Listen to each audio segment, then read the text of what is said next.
Yes, it's quiet. Just setting a couple things up here, guys. Yes, it's quiet. Oh, gotta kill that. Okay. Hey, Moonlad, let me know if you can hear me okay. Let me know. All right, so we need to go here.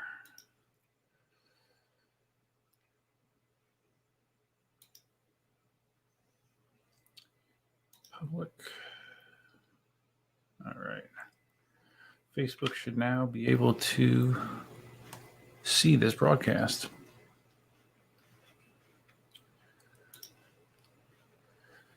Cobra's here. What's up, bud? How you doing?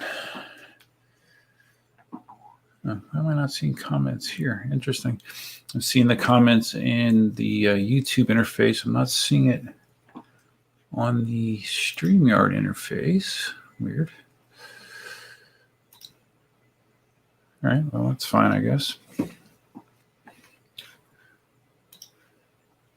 All right, let me send an invite to Marty. I told him 9 o'clock. We're technically a little bit early, but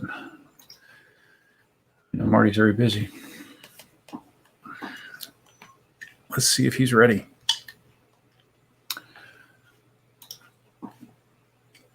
So Cobra, I was glad to see that you like the stands and you like the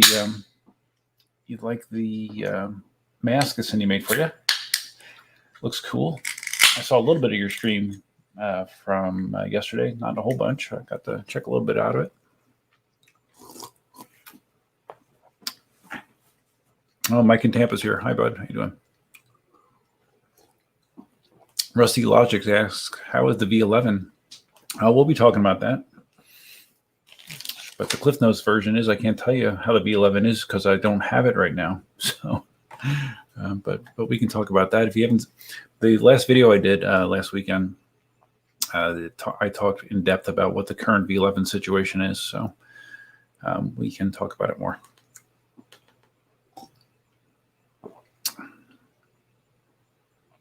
Troy Phoenix. So, okay, so your order showed up. You got it?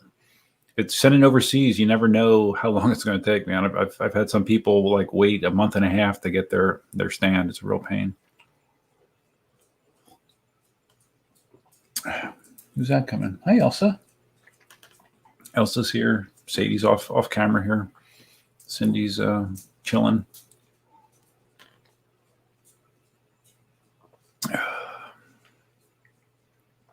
Oh yeah, Cobra. I forgot. How's that going with you with your podcast that you're doing? The podcast version. Are you getting a decent amount of people that are downloading it and checking it out?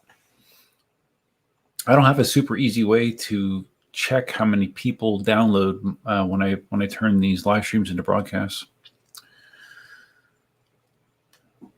So I listen to them, but I'm not sure if anybody else does. Rusty Logic says it's 1:50 a.m. here. Ouch. Jericho's here. What's up, bud? How you doing, man? Good to see you. Glad to see you're doing so well on your one wheel. Very, very cool.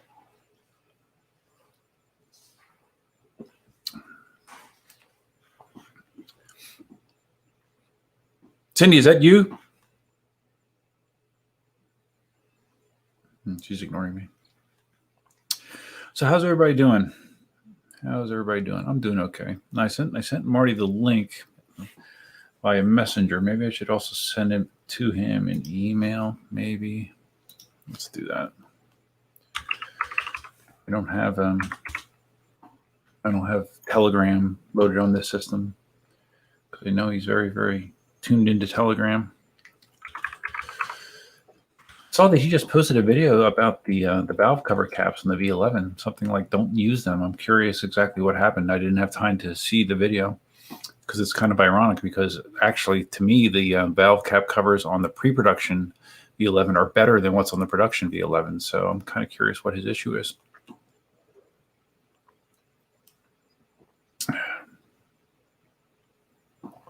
So, Mike in Tampa was originally a one-wheeler, and now he's gotten into EUCs recently, and he said that he is down to riding the one wheel 10% of the time, and 90% of the time he's riding EUCs. I hear you. I understand. Huh. What? I'm really curious why I can't see comments. Oh, wait, there's okay. Okay, the comments in StreamYard are like way behind. Interesting. I just got a comment on the StreamYard interface from 8:51. Interesting. Wow. Tommy says he bought the Tesla V2 3-4 months and I haven't put 10 miles on it yet. Why is that? Just you're hesitant to hop on and learn. Someone else in my comments last week said that they I can't remember what wheel it was, but they bought a wheel and they tried to practice on it pretty consistently for like a week or two and then just stopped for a year. And now he's trying to learn again. It's odd. But yeah, different strokes for different folks.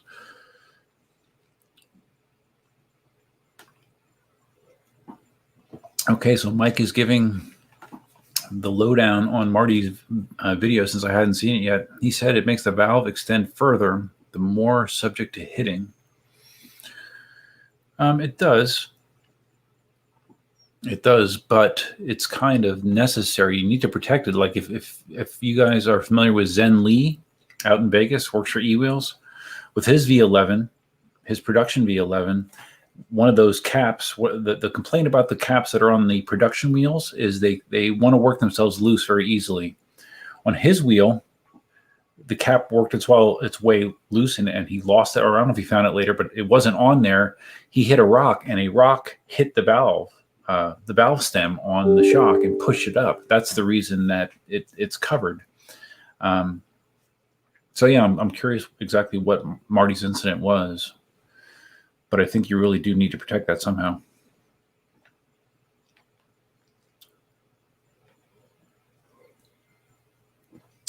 Yeah, Tommy, it's like anything. You have to just stick with it until it clicks in your head. And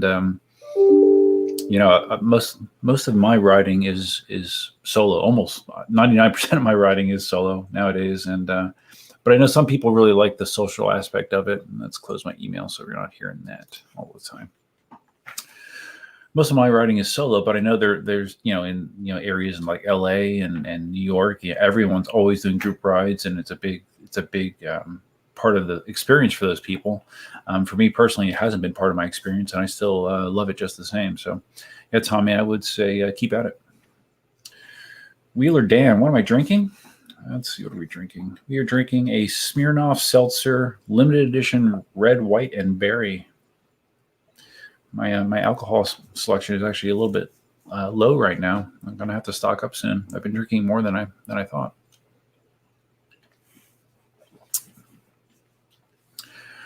Okay, Rusty Logic, no production V11 yet. Okay, so now we're starting to get some comments come through. Very weird.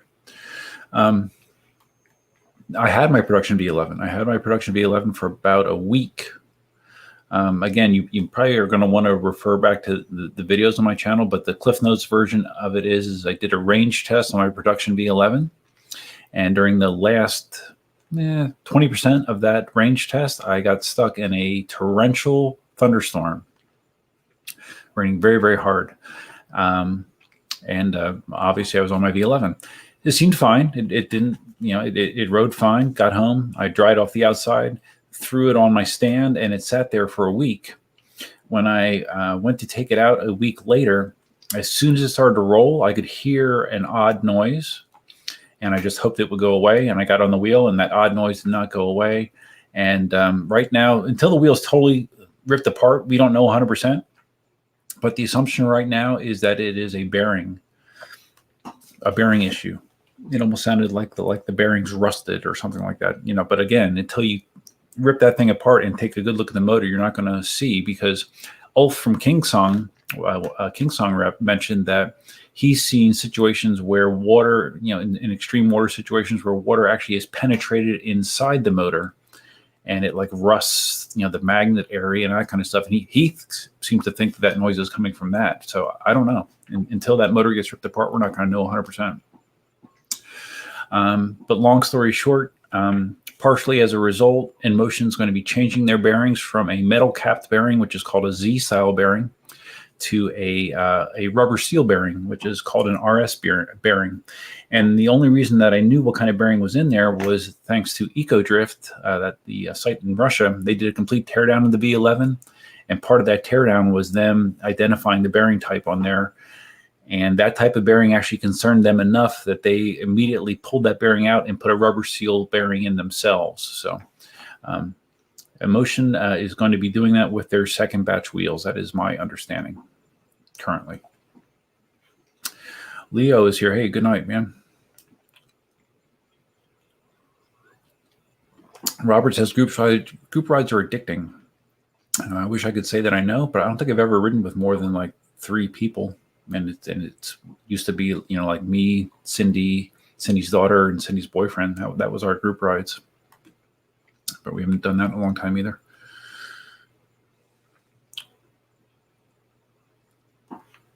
No Marty yet. What the heck? What's Marty doing? I intentionally waited till this hour to better accommodate him, since he's a West Coaster, and I'm off tomorrow. So that works out well for me. I can, stay up a little late without really paying a penalty. So that is why we are doing this at 9 p.m. If it was just me, I would probably be doing it 7-ish. Okay. I guess I'm going to be referring to the YouTube chat because we are way behind in the StreamYard chat. Magnus says, which wheel, S18 or V11 for beginner wheel? Thanks, Duf. I think you'd be okay with either. I've said multiple times in recent videos that suspension to me is what I'm interested in going forward. If you're not familiar, I bought a V11, and I also now last week bought an S18 as well. I bought an S18. I sold my Gotway Monster. I sold my KingSong 18XL. Because to be quite honest, after riding suspension for probably a month between the S18 and the V11, I prefer it. And if I have a choice, I'm going to go that route. So that's why I sold those non-suspension wheels, and I'm going to be adding an S18 as well to my collection. Rusty says, any feedback regarding the water? Rusty, no additional feedback beyond what I said. Inmotion is supposed to be putting in rubber seal bearings that will be more weather resistant, and that is what I know. Robert says, it's a good thing that you found that flaw with the bearing selection. Well, I wouldn't say that I found it. I found the symptoms. I mean, I saw the real world result, but it was definitely EcoDrift that made it apparent what the potential issue is. Shield says the high humidity alone could rust the bearing. Possibly. But if you saw that range test, it was very, very torrential rain that I was riding in. But it was interesting. Once this happened, I did some research. I was looking at some other wheels, and it wasn't readily available. But I was looking at like what bearings other wheels use. I think I saw an MCM5 bearing or an MCM4. That was a rubber steel bearing. EcoDrift did another teardown of a V10, an Inmotion V10, last year sometime. And I found this really strange. The V10, it had a rubber seal bearing. And you can get rubber seal bearings that have rubber on both sides or just one side. And typically, with a one-sided rubber seal bearing, you're going to have that rubber seal facing out towards, where the moisture would be. On the V10, the rubber seal bearing had the rubber side on the motor side, inside. So that kind of defeats the whole purpose of having rubber seal bearing. I don't know if that was something that all the V10s had, but that one that EcoDrift ripped apart did. So it was kind of funny. Derek Wade, what is the wheel of the year so far? Oh, we should ask Marty that. Is he here yet? Oh, there he is. Okay. There's Marty. Hi, Marty. Hey, you're here. What's up? You started the stream a bit early. Well, I just wanted to, hang out. I know your schedule is very tight. So, I mean, if I say 9 o'clock, you ain't going to be here at 8:59.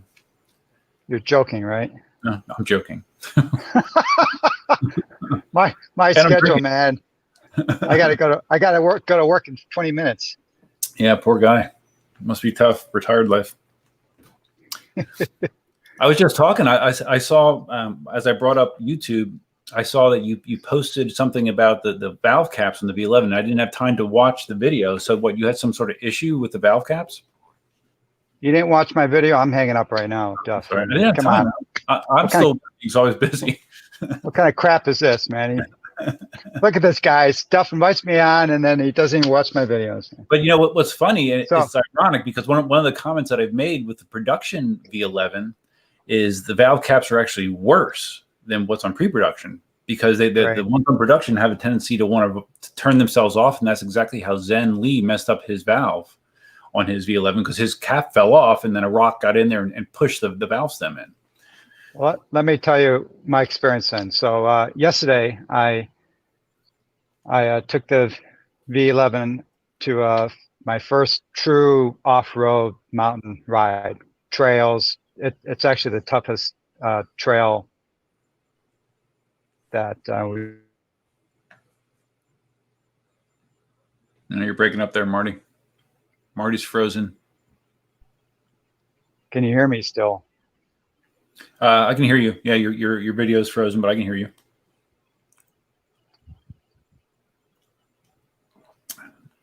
Darn Wi-Fi. All right. I don't know if Marty can hear me, but Marty, if you can, you might want to just reconnect and connect again. No, I can hear something.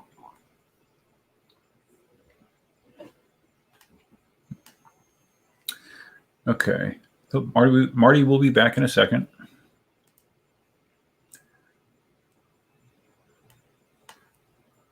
Let's see. Oh yeah, Mark. Okay, he's dropped, but he can come back in.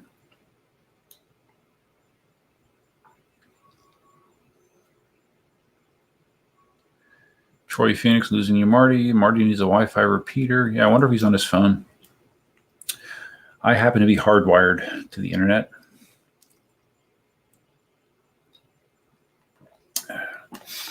So D-Mark again, talking about the V11 cap, the valve cap. See, it's weird because I think they could avoid the issue if the fitting where the cap goes on was threaded. Instead, the cap is designed to thread onto the valve stem itself. So I see Marty coming back. So if that cap would take a hit, it's directly connected to the valve stem. Let's add Marty back to the stream. So I can see where it could cause a problem. Hey, how you doing, Marty? You're back. So, want me to try? I'll pick up where I was. Yeah, go ahead. So the cover, as you know, screws on to the valve itself. It has no. Now you can tell me if the production is different, but at least on the pre-production, there was no attachment to that cover to the actual shock assembly. Correct. So what happens? I was saying I rode about 30 miles in this really rough terrain, lots of pedal scrapes. The shocks got hit multiple times with rocks. This is real life riding if you're going to ride this in trails. And in the video, you can see how chewed up the valve, the shock assembly is. So the issue is if that cap is on, it's going to get whacked by rocks. Now we're not talking about vertical where it's dropping on top of a rock. I think that's a non-issue. What's the likelihood of that going to happen? It's when you're riding in trails or stuff, the rocks are, they're coming along this way and they're going to hit that cover, and it's a direct impact right into that valve stem, and it's going to break. I mean, I kind of saw that early on, and I have not been riding with those covers. And I'm really glad I didn't yesterday, because I'm convinced that both valves would have been destroyed by the impacts. Okay. So I don't see any value in that. I just took them off, and in the video, like I show, I just put some electrical tape over the hole just to keep the dirt from going in there. Yeah, I was saying when you were disconnected that I think a better design would have been if the actual mounting fixture for the shock was threaded and the cap threaded into that instead of the valve stem itself. So that cap wasn't Right. connected to the valve stem. Okay, so that's the second best solution. Mhm. My opinion, the best solution is to recess. This would be a design change, of course, but to recess the valve stem further up into the shock assembly. So you just use a standard plastic cap. Mhm. Because if you put any kind of a cap, like you could 3D print something, right? Any kind of a cap you put on it is going to stick lower to the ground. And trust me, when you're riding on trails with rocks and all like this kind of crap, you don't want to make that shock assembly closer to the ground than it already is. So, and my initial thing I was going to say was, well, on the production wheels, the pedal height is noticeably higher because there's more travel distance with the shock, but that's not that actually doesn't change the height of the valve stem off that remains at the same height. So it wouldn't really help. The pedal scraping wasn't too bad. I'd say it's comparable to other wheels, more or less. It's the shocks that got hit. But I got to tell you, riding the V11 on these trails, and I'll have a video coming out of the actual trail ride. What a beautiful experience! You notice the difference, right? Huge. My knees aren't. I'm not 20 years old, and actually, I know guys in their 20s that say their knees get to them after a long ride. But on this trail, again, it was 20 to 30, probably at least 20 miles of solid trail riding up and down 4,500 feet. Okay, so a lot. My knees are usually pretty bad by the time I'm wrapping up. I would say almost nothing. I mean, when I went into the swamp with the V11, same thing. It was much more forgiving on my body. I felt much better coming out of there. Oh yeah, and the comfort level. I let a couple other guys who were with me ride it too, and at least one of them said, "Yeah, it gives you a lot more confidence in the trails because you're hitting a lot of ruts and crap, and it just sails through. It's a wonderful experience. So I guess I just wish I had more battery, and it would have been it'd really be a great wheel for me. It's borderline right now with the battery capacity. So what you were low battery by the end of your ride today? No, I made it. For that it was good, but I wouldn't mind riding it for a lot of other riding, but a lot of the group rides it's borderline, right? Obviously, it's not a huge battery. I mean, Gotway's coming out with the EX, and what's that got? 2,600 watt hours of battery. But you telling me that story about the valve cap being an issue on the V11. When I look at the suspension on an EX, how everything's hanging in the wind on that thing. Yeah, I've already been typing that, guys.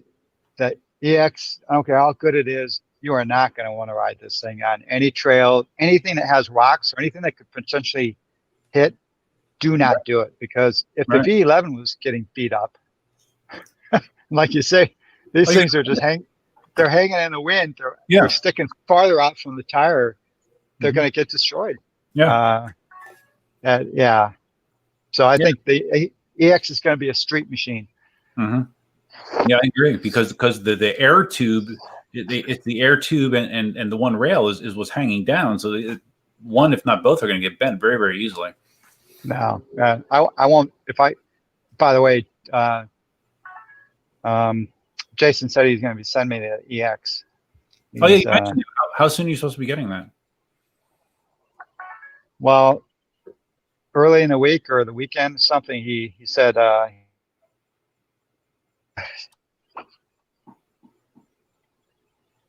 you there? Yeah, I'm here. You froze again, but yeah, I'm here. Oh man, I hear your phone. Your phone. That must be your Telegram notifications going off, Marty.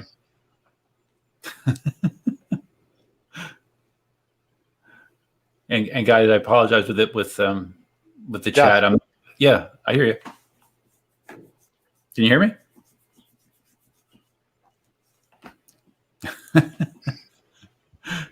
I hear you, Marty. Your frame rate on your video up. Now Marty's gone again. Anyways, what I was going to say was, when I have Marty on, it's going to be much more difficult for me to catch all the comments. I just saw the super chat from Senator Perry. Appreciate it, man. Thank you. I'll try to grab what I can, but hopefully you guys understand it's not quite so easy when you have a two-way conversation going on. Grind says the V11 has good reviews, but it looks ugly like a KS18S. Well, I don't agree, but I mean that's a subjective thing. I would say overall, much more. I see many more people saying that they like the look of the V11 than don't like it. But there is definitely the I don't like the way it looks camp. So yeah, it's subjective. Yep, there's Marty again. All right, let's add Marty back in again. Well, hi. Sorry, Duff. I'm outside today, and last time I did this, I had beautiful connection. I'll try and do better next time. No, it's all right. It's okay. Gives me time to blab. I think I was just saying that Jason mentioned that he's going to try and get them to send it out to me in a few weeks. Wow, I'm surprised that quickly. I didn't realize that they were going to be at the point where they'd be shipping a wheel yet. It's exciting. But I can tell you, I'm not going to take it. I'm just not going to take it on trails. I mean, what's the point? So I mean that is the design they are set on. They're not going to at this point. They're not going to tweak it. That's what they're going with. I guess I'll know when I get the box, right?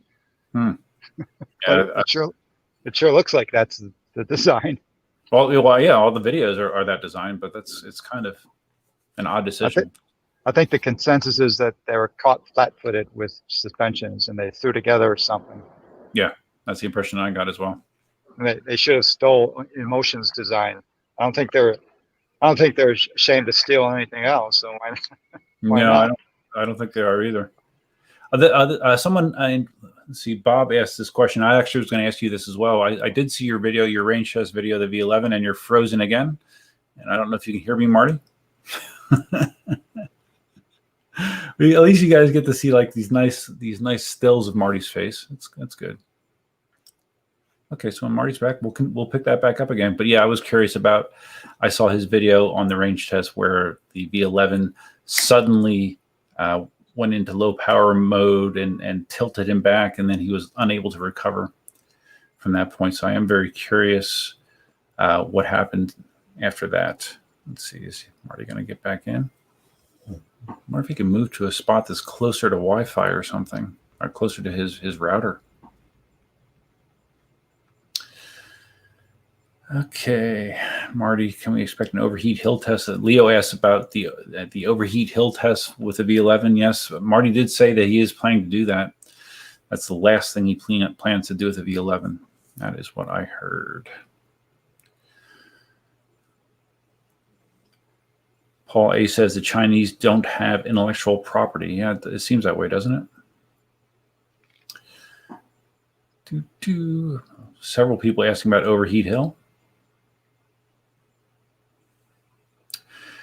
Daniel says about the protecting the shock valves. Yeah, I was thinking the same thing when Marty's talking about that there could be a 3D printed solution. I could see me coming up with something that I could 3D print.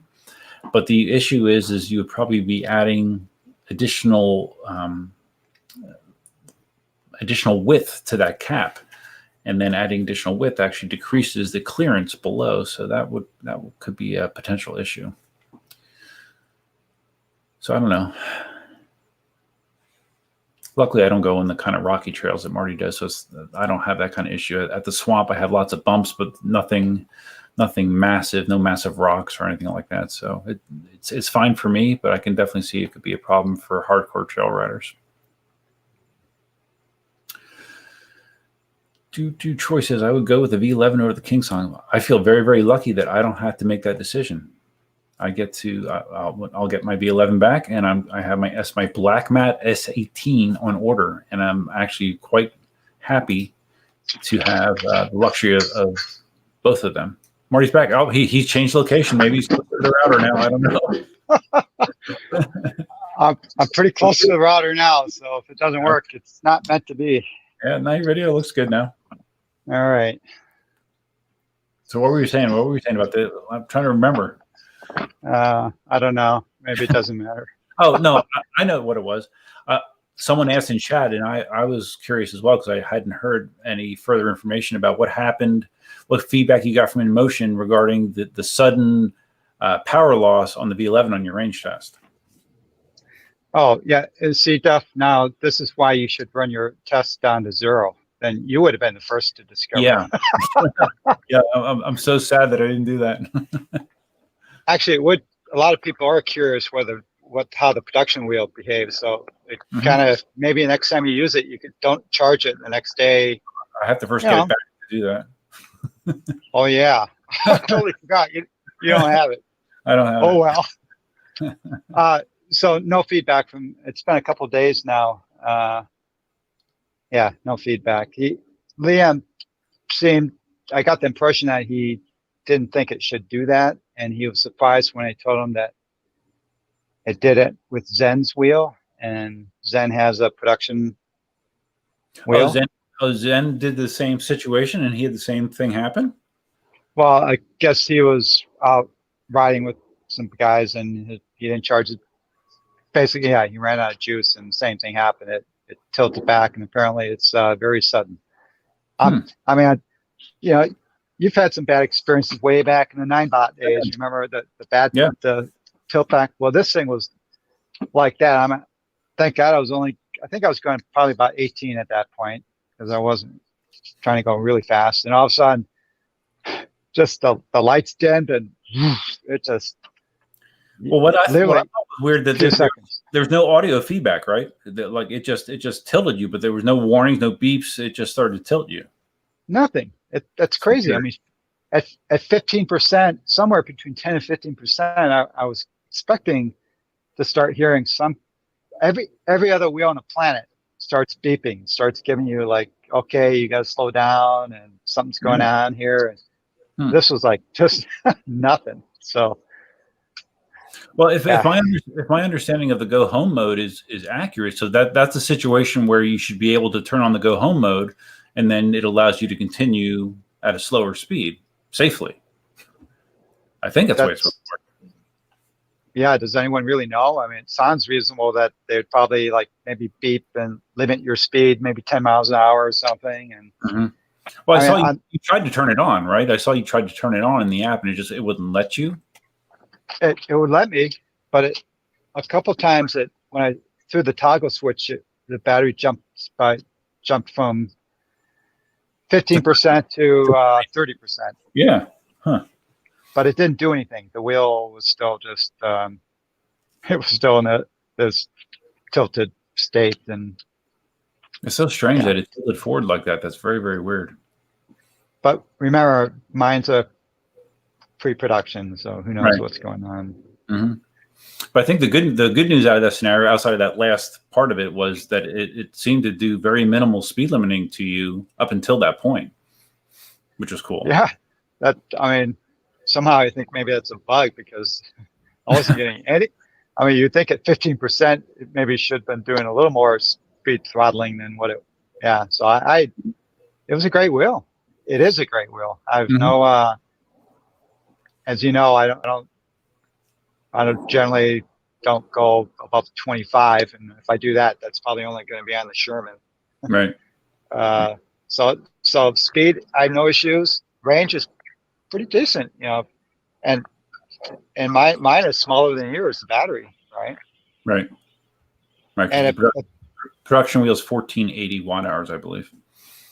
And if this go home function works, that means it's probably a 50-mile wheel, which is because you got what you ran into problems. It was you were past 45 miles when you started having the problems, right? 48. Okay, yeah. So 50-mile wheel. That's not too shabby. Oh yeah. Yeah, no, the V11's a great wheel. I just, I got to get over this. You probably have less issues than I do in this, but it's kind of like you're afraid to say Inmotion. Mhm. That I ride it. I ride it in motion wheel.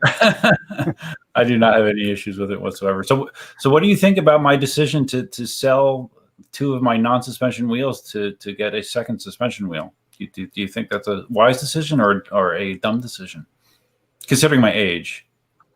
I would never say anything you do dumb is dumb. Oh, oh wait, yeah, Mickey's not here, right? He would say everything I do is dumb. Like, where is he? No, at your age, it's called wisdom. It's called reality. Yeah. No, I don't know. I'm certainly not. I love that. I've only had experience with one suspension wheel. I love it. Like I've mentioned, I'm convinced that's the future. Yeah, me too. But I have no compunction to sell all my non-suspension wheels and only ride suspension. I still love all the other wheels. Yeah. So yeah. I think with my situation, I mean, you ride so much more than I do. I mean, typically with my schedule, I mean, I'm riding on the weekends once, if I'm lucky, twice, and that's it. But I mean, you do tons more mileage. You're out all the time. Yeah. And I like long distance rides, and obviously the suspension, particularly the S18, these suspension wheels are limited right now. Yeah. Well, what I thought was very surprising was because when the wheel first came out, everyone was had the clear opinion that, okay, well, the S18 suspension is so much better than the V11, based on the design. But when it came to practice, I was very, very surprised how well the V11 did in a more aggressive off-road scenario. People were saying, well, it's good enough for on-road, but I really thought it made a big difference off-road for me. And I'm sure you saw Chooch's video, right? Yeah. He as much as he loved the S18, he seemed to really warm up to the V11 as well. So yeah, that's I'm not a jumper, neither are you. So I don't care about the jumping aspects to it. But I tell you, again, and you'll see the video. This was a tough trail I was riding, and it performed beautiful. And those the hits to the shock, it wasn't make or break in my mind. I mean, it damaged a little, dented the sides to that assembly a little bit, but it's in an area that is not affected by the shock movement at all. Yeah. And it's pretty robust, that mechanism. Oh, it is pretty chunky metal that they've used. No, it is. It's definitely substantial. No, that's cool. What was I going to say?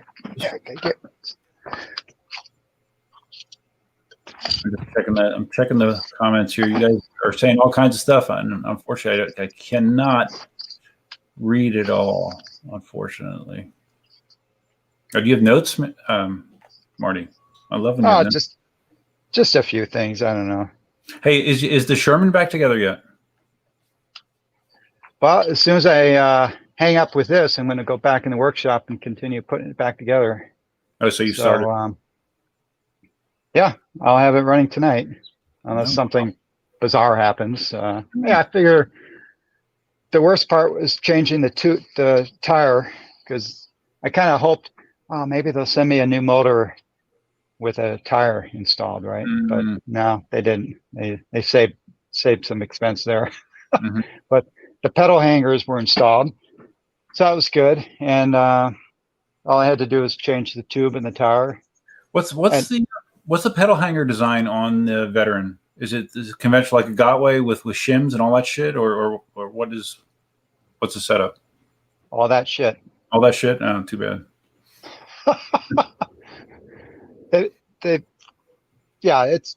They have robust screws, and I mean, it's well done for what it is, but it's the same basic design. I wanted to say on the tire, since I was changing the tire, I was looking at it. Man, the part of the tire that sits inside the rim. Yeah. Where the bead if you is. look at if you look at the thickness of that, I kind of I don't know, is that the same thickness go throughout the entire tire, do you think? I'm not sure. I don't know. Why? It seemed abnormally thick to you? Yeah, I was like, wow, it's 1/4 inch thick. Mm. That's pretty thick, quarter inch. It is. No, it is definitely thick. So you prefer, well, obviously you haven't ridden the street tire, but I mean, you would just keep what's there because it'd be better for trail riding anyways, I guess, right? The knobby tire. Based on what Kuji was saying, yeah, I'm just going to stick with I mean, Kuji was abandoning the street tire. He was going back to the knobby. Yeah, but is that because he wiped out on the street tire? I don't. You saw his road rap, right? Yeah, but I can't remember the details, but he gave a rational explanation on why he was going to. Well, I mean, he said that go with the knobby. The impression I got was that he seemed to feel like it got squirrely over like 30 miles an hour. Like he felt like it was a little too jumpy, and you're kind of frozen again, so you might not be there. I don't know. Marty, I thought we had a solid connection. What the heck?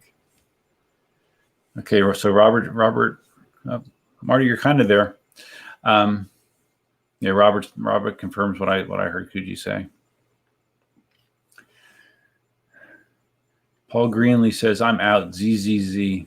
We're too boring for Paul. I'm sorry, man. What do you want me to do? You want me to do some jumps on live stream or something? Okay. Earth Painter says, Chooch still said the SA team was a better jumper. Yeah. Well, that's obvious, I think. Hey, Marty, you still there? Yeah. Okay. I don't know what the issue is. I have great internet. Yeah. I know you said you have like gig internet, right? It could be the streaming service, right? Maybe. I don't know. I don't think I'm dropping though, but I'm the host, so maybe I get preference over you. I don't know. Yeah, I'm going to blame you. Yeah, just blame me. It's fine. Did I hear someone was jumping out because they thought this stream sucked? Or something? Paul Greenlee says, I'm out. ZZZ. We're just two old dudes. I mean, come on, guys. I mean, well, don't let the door hit you in the butt as you were in. But I think we're more representative of the greater EUC community, probably. So, I mean, there are the guys like Chooch, but I think we're probably the majority. I mean, it's just people. Why do you have to? It's like people that say they're going to quit a forum or a group and they have to announce it to everybody. I'm leaving and I'm never going to visit here again. I'm unsubbing. Yeah, I see that on the YouTube channel sometimes. Okay, well, it's a big world. Just go. It's okay. Yeah, it's not for everyone. It doesn't hurt my feelings, believe me. Some of the things that happen. Oh, Mickey's here somewhere. I saw people. Mickey with a barf emoji. That's the way Mickey comes to the screen with barfing into our stream. That's nice. Okay, I'm just trying to scroll up here because you probably can't even see the comments, can you, Marty? Yeah, I have a tablet, so I'm looking at the comments. Oh, you do? Okay. So yeah, the Sherman hopefully will be running tonight, and tomorrow then I'll take it out for a test ride just to make sure you could see what the control board, what different behavior it has, and I got to do Overheat Hill. I guess I'm going to try to do it this weekend. I got to make sure Jeff is available so he can have his bucket truck. So if it burns up, we can pull it out again. Oh, that's true. That is important. You need to have some sort of plan in place in case, so you don't have to push it back down the hill like you did last time. Yeah, but to tell you the truth, if the wheel is struggling like before, I'm just going to stop. Yeah, I'm going to stop. And what's the point? I think the real test is kind of just to see if maybe they've tweaked the temperature monitoring so that instead of that it just overheats and stops you instead of self-destructing. Did they? So because I remember they said in the production Sherman they're adding a fuse. So did they send you a fuse that goes in line with your new system board or they not? They did, and I'm not going to install them. It's too much of a pain in the butt. They gave me there's four fuses. Oh. So, and fuse for each line? it looks like, yeah, there's 4 fuses, and so it looks like 1 fuse per battery line. So there's, let's see, yeah, there's 2 batteries on each side. So for me to install them, I have to cut the wires. They gave me some extra wire. I just don't feel like doing it. So Well, plus that makes me nervous because I mean you got to make sure that whatever connection you make is robust and able to carry that current. Yeah, that is shady. That ask you to splice that in. You know. yeah, they just gave me a kit of a bunch. Now I have a whole repair kit for. I can open up a Sherman repair business now. Well, there you go. That's good. You're looking for something to do in retirement, so that's good. But I have 2 new control boards, and they haven't. I've asked, but they haven't told me what the difference between them. But apparently, there's a difference because they said install that one first. So I wonder which one is going to be. Well, I guess maybe it's not even decided. Like which one is going to be used in the next batch of Shermans. Which control board? yeah, because my concern is I'm gonna test it, and I guess it's gonna be good, and then they're gonna say, okay, well, can you put the other one in? Well, to put the other one in, I have to totally tear the Sherman apart again. Like I don't totally take it apart. I don't understand that decision. Why do you have to split the shell to take out the system board? That's crazy. I don't get that. Because everything else seems very easy to work. Well, relatively easy to work on, but that just seems crazy. You know, it's quite often there's compromises in design, and I'm sure they needed a certain amount of real estate for their control board, and it turned out that the opening wasn't just big enough to pull it out, so you have to separate the shell to get to it. Yeah, that's that. I just can't believe they couldn't come up with a better way to do it.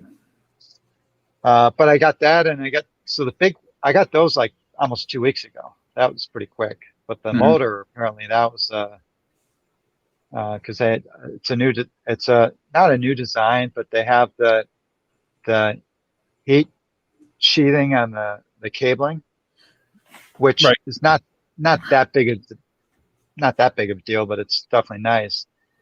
The big thing is the wire gauge is thicker. It's a 12 gauge wire now, which is the heaviest gauge on any wheel made. Oh, okay. So that would be another change to the next batch of Shermans that they would be using that revised motor as well. Well, yeah, like certainly all the ones going out, probably all the ones being assembled now are definitely going to have it. Certainly all the ones from E-Wheels will have it. So back in the day, we're talking 4 years ago, well, definitely 4 years ago, UC wheels had, at least from Gotway, had 16 gauge wire. Really? And which was okay. But then when they went to 84 volt wheels, more power, that's when we started melting wire. Melting wire. So part of that change was they went to a bigger axle that allowed them to pull 14 gauge wire. And that eliminated the melting issues with wires. Now in the Sherman, it's a beefy motor, and I guess they're just pumping a lot more power through that thing, and now we're having melting wires again. So they've gone to the thicker gauge, which is a win-win for everyone. Didn't I see? Maybe it was on Telegram that I guess when you first got the motor, did you say that like they didn't want you to talk about the details of the motor at first or something? I thought you at first you weren't supposed to talk about the changes to the motor. Yeah, I kind of wish you hadn't said that right now. But, I'm sorry, I'm observant. But seriously, yeah. I'm mentioning it here, but I'm not going to be. Veteran doesn't care about me. I'm not going to be writing big announcement type things, but just because obviously they're concerned about people. What motor do I have, and because no doubt they have quite a lot of the older motors in the production already out to people, right? But my message to anyone who has a current veteran, and if I was that person, I would be totally happy with the old design. Just don't ever ride the wheel where the motor is shaking, vibrating, and grunting and making all kinds of grinding sounds. Don't do that. Right. But if you're just cruising high speed, high speed riding, I don't believe uses extraordinary amounts of current. It's only when you're going slow and in high torque situations. And I just don't. In my opinion, the Sherman is not meant for that. It's not a low torque wheel. Yeah, well, it'll be very interesting to see how those changes hold up. When you take it back up the hill. But like you said, it's not made for it, really. So, so getting back to the V11, and I thought I saw you talk about it, because my feeling was right from the get-go, because when I rode that steep hill up in Pennsylvania, and I had very much a sensation like you talked about, like it was just pulling me up the hill, like it was like no effort whatsoever. Do you feel like it'll make Overheat Hill? Oh, yeah. The only question would be, will it overheat? But my sense, based on yesterday when I did the 30-mile, 4,500-foot climb, which one of my most popular videos, which Inmotion probably hates, is the V10F video where Scott rode that and I rode the Tesla, and that thing was overheating all the time. Yeah. So this wheel, it did not overheat at all. It's actually a cool running wheel. So I think it's gonna shoot up Overheat Hill. But that's what I'm really, really impressed with the power, that sensation. I guess they tuned the firmware such that they can detect that you're pushing for more power, and that they must be giving you maybe a little bit more than you need, so that it gives you that sensation of just pulling you up. Well, I heard you mentioned that you didn't even feel like you would need power pads to get the most out of that wheel. No, I think you need power pads if you're a jumper and that kind of stuff. But yeah, I'm not going to use power pads I don't use any accessories when I do my testing. But if I get one, I don't think I'd install any extra pads. No. So that was another question. Are you going to get one? Because at first you were sort of lukewarm in the idea. It sounds like you were much more excited about a suspension now. Yeah, it's just you're going to get one. I'd like to say I am. It truly comes down to budget. I mean, come on. Right now we've got. I still have to pay for my Sherman, right? Which is like not a cheap wheel. No. The V11. How much does the V11 go for? $2,000. Probably $2,000. Okay, $2,000. I haven't ridden the S18, but that sure is a cool looking wheel, right? You bought one, so it's that would be cool to have. The EX is coming out. I love that because of the range, and then I am positively going to buy the Monster Pro. So, and I do have somewhat of a budget, so I can't commit to buying one right now. So, because originally I felt similarly about the Monster Pro, like that seems like a must-have wheel, but now, because that's not going to be a suspension wheel, it's going to be a huge 24-inch wheel. So you're thinking that it would just be such a good road cruiser. That's why you want the Monster Pro. Yeah. Okay. Yeah. Because price-wise, it's going to be the prices on that is supposed to be $3,000 plus, right? I've been here like closer to 4,000. Yes, ain't no way. I can't justify that for myself. Yeah. So, but I really feel like I want it. It really appeals to me. I sold my Monster. I don't have it. So I sold it for them because I was going to buy the next one. No, let's see. Yeah, I only have 3 EUCs right now, Marty. I have the 16X. I have my MSX and the N103, which Mickey loves so much. You saw Mickey's video on the N103, right? Yeah, I almost didn't want to watch it because this guy, he's just going to crap on the N103 now. I mean, Spoiler, is very much tongue in cheek. Well, I watched it, but I mean, I wasn't inclined to watch it because he's just going to crap on it. And No, you know how much I've been pushing the N103 for a long time, right? Oh yeah. And it's like all these new people are coming on board and saying how great it is, and welcome to the club. Mm-hmm. Yeah, exactly. Mickey, I guess they're talking about the amount of wheels that are owned, and because you own what right now, 12 wheels, is that right? 12, is that count? Something like that. I know. Like V has 20 some, or well, that's this is not. Mickey's saying that V has more wheels than you. I didn't know that. Yeah, she's got a ton of wheels. Yeah, I'm not a collect. I'm really not a collector. I might be selling a couple more just because I'm realizing I'm just not using them. Like I might sell my XL. Mm. And what would be the other wheel I might sell? There'd be a couple others, but I don't think I'd be able to sell them. They're like the ACM. They're kind of old, and but I might sell the XL, and I might sell the MSX. Do you still have 2 ACMs? Yeah, you do. Okay, but I don't think I could. Who's going to want to buy? I wouldn't get that much for them. I'd rather just keep them, if nothing else. I could loan them out. Well, you could like autograph them or something and probably get good money for them. Yeah, there you go. Or something like that. But I'm not a collector. But you froze again.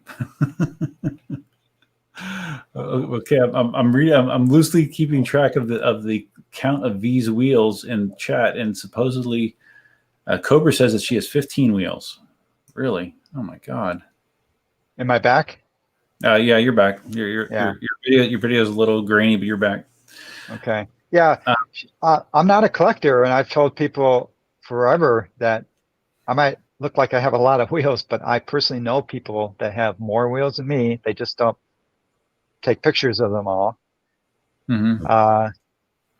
Yeah, there's a limit. I mean, I don't think I'll probably ever own much more than 12 wheels because there's just a limit how much you can enjoy them. Mm-hmm. No, I mean, 12 is crazy, and someone is saying that she's going to have 16 by the end of the year. So I guess I don't know what else she's buying, but that's wow. That's a lot of wheels. I was curious what your take on this. I saw a lot of Black Cobra's latest live stream. He had V on. Yeah, I saw a little bit of it. And with another chap from England. I can't remember his name. Brian from Zoom Wheels. Brian Zoom Wheels. Okay. So he's kind of new on the scene, right? Right. So they're talking all about doing this. They want to compete against each other to see who can go the fastest, right, on the Sherman. Can I do 52, 53? Oh, I think I can do 54. I'm just thinking, what's the point? Obviously I can see there's always some desire to achieve something, but the end game is going to be injuries, and because these people, I really do not believe the people. This is a generic statement. The people that say, "Oh, I can feel it has another mile or two in it." How do you feel this? This is firmware. This is Chinese firmware, electronics, and it's going to cut out potentially instantly. How can you say that? I can feel that it can go a couple more. You're just playing a. I think Mickey has described this to me, and I don't know if he feels this, but I know that he said that some of the New York City guys, they say that you're right before it's ready to cut out. You can just feel it start to dip a little bit, and you just back off just then, and then you're fine. And I'm like, I like a little bit more safety margin, when I'm going at that kind of speed. But I mean, I mean, you know my feeling on this, Marty. You know, I've talked about this, ad nauseum, but I'm kind of just at the mindset of, hey, if you want to do that, that's fine. Where I have the problem is when you doing that is done in a situation that could potentially hurt somebody else. That's all I care about. If you want to skid on the road for 100 yards, okay, that's fine. But like you saw that video that was, I think it was this last week, where the guy was riding what was a Nikola, and he fell off the back of it. He got speed wobbled, hit that pole. Can you imagine if that pole was a human being? I mean, it smashed the shit out of that pole. I could not believe how hard that impact was. And that's all I thought about it was imagine if it hit, someone on a bike or someone just walking along. That's what I'm worried about, because that's when things get really, really bad for everybody. Of course, in his case, he was just riding. I don't think you can't blame him for I don't think he was trying to achieve anything. But no, definitely not. But it's just that's my point. He wasn't going 50 miles an hour. Imagine a Sherman going 50 miles an hour, 55 miles an hour. He cuts out. Can you imagine the impact? I mean, oh my goodness.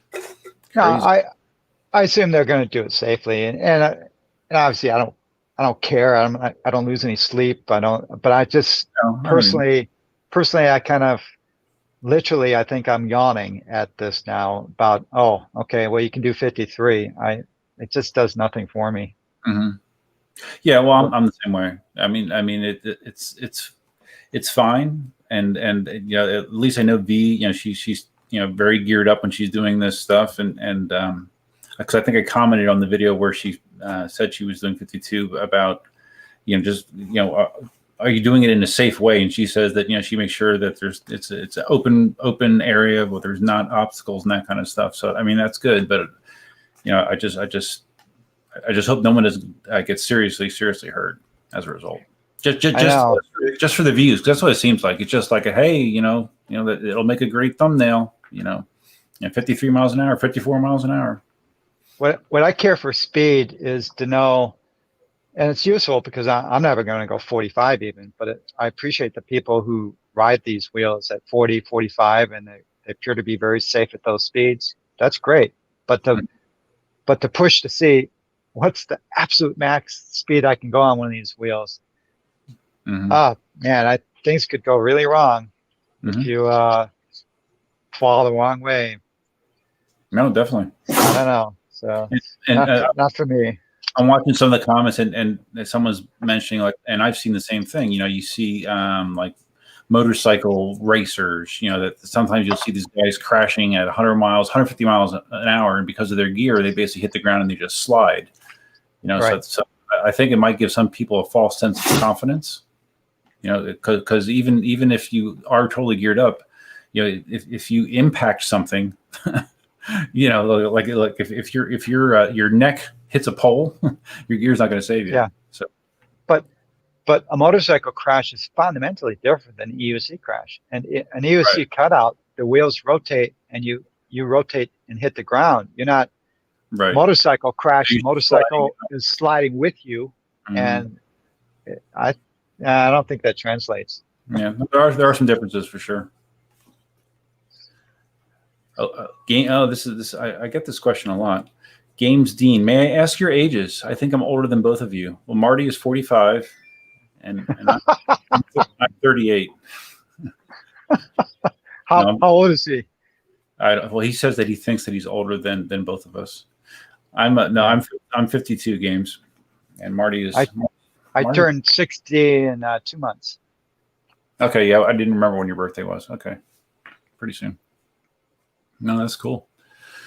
I didn't tell you, Marty. There's some guy that year and a half, 2 years ago, I remember he told me he was going to try to learn to ride electric unicycles, and he was 82 at the time. And he actually, I guess, got to the point where he was riding, but then he had a fall. He was 83, he had a fall, and now he said he's done riding because I guess he got banged up pretty bad. But I couldn't believe someone in their 80s riding. That's the oldest that I've heard of. We're all different fitness levels, and I've seen some older guys who are pretty fit, tough. Mm-hmm. So kind of sucks that I got into EUC. This whole EUC thing came late in my life. Mm-hmm. But I'm hoping I can ride for another solid 10 years. I don't know. I stay pretty fit, and I'm hoping I can maybe be riding in my 80s. Why not? Well, maybe suspension will extend that period, hopefully. Yeah. Mm-hmm. Personal airbags too. And I am curious, like when Inmotion comes out with the seat for the V11, like how viable that'll be for someone like me. Because like really the Monster is the only wheel that I could ride reasonably comfortably seated just because of its size. But the V11 is very tall, so I'm hoping that I might be able to actually ride that somewhat comfortably. Yeah, before I got the V11, I kept hearing people say it was tall, and I was wondering, boy, I hope it's not going to feel like the 18S, which I never really fully liked. It was a wheel that you kind of had to acclimate yourself to, and because it was really tall and where it hit you on your legs. But this thing, I don't know, to me it kind of just feels like a MSX more or less. It's not super tall. I wonder how they're going to attach the seat though, because that it can't really be resting in that saddle because the saddle seems a little fragile. Yeah, the weight would have to be on the handle somehow, but they have to just make sure that it doesn't interact with the button. Well, the lift button only works when it's stopped anyways, right? So. Right. Yeah, so that'd be interesting to see. What am I seeing here? Something about Black Cobra hit his head. He jumped up, but I was worried. Okay. Oh, I think he's referring to that video where the Nikola hit the pole because the way the guy fell off, that was a skull fracture waiting to happen. He's very, very lucky the way he came off. Yeah, I was amazed when I saw that, and then he wrote in the comments he didn't get hurt, but his head, unless it's an optical illusion, it sure looked like it hit. Oh yeah, right? Definitely looked like a hit. Definitely. And hat on. That is why I'm just never going to ride without a helmet and never do it. No, I am the same. I think my bare minimum is usually helmet and wrist guards at the very least, and I think you said that your minimum is more than that now at this point. Knee pads. Yeah. And that's right. You said that you're wearing full face all the time as well now. Right. Right. Yep. You will never see me wearing my old. Your Gotway helmet. My old Gotway helmet with a scarf in the back. Retired that to the museum. I have that picture somewhere. Do I still have that picture? Because I think when I was looking at the picture to post for the stream, I came across that. Let me see if I can find that. Because it is good. Yeah. Oh. Marty Gold. Yeah. Hold on a second. Hey, this is probably limited. Let's see. Well, limited interest maybe to a lot of people, but we're out in the West Coast area. We're having a West Wheel 3 next weekend. Not this coming weekend, but it's the third event we've held. Keep talking, Marty. I'll be right back. Okay, it's the third event we've held, and it's in. When I say we, it's Jesse. He's the main man who is organizing this. I think it coincides with his anniversary with his wife, but it's in Las Vegas. It's a blast. I'm going to be out there Friday, drive out there Friday, and we do a Las Vegas ride at night, which is fun, and it's warm, actually hot usually. And then Saturday morning we do a ride on Red Rock, which is just gorgeous. And I've posted, I think I made a couple of videos that show the Red Rock riding, and it's just spectacular pavement riding in a dedicated area out in this park. It's just gorgeous. And but we ride at 6 in the morning because it's this is Nevada, and this is like where you die if you're out in the middle of the day out in the desert with no water. So it's like literally we start riding at 6 in the morning for a couple hours, and then there'll be another ride in Las Vegas in the evening, and then I believe on Sunday there'll be a ride in the Hoover Dam area. So it's a really fun time. There's dozens of riders that get together. I'm not sure how big it's going to be this year. Hopefully it'll be bigger than last year. So anyway, you can Google it. It's West Wheel 3, and next weekend, if you happen to be in the western states, anywhere near Las Vegas or within a day's commute, think about it. And when is that, Marty? I'm sorry, I didn't hear the date. Next weekend. Oh wow, cool.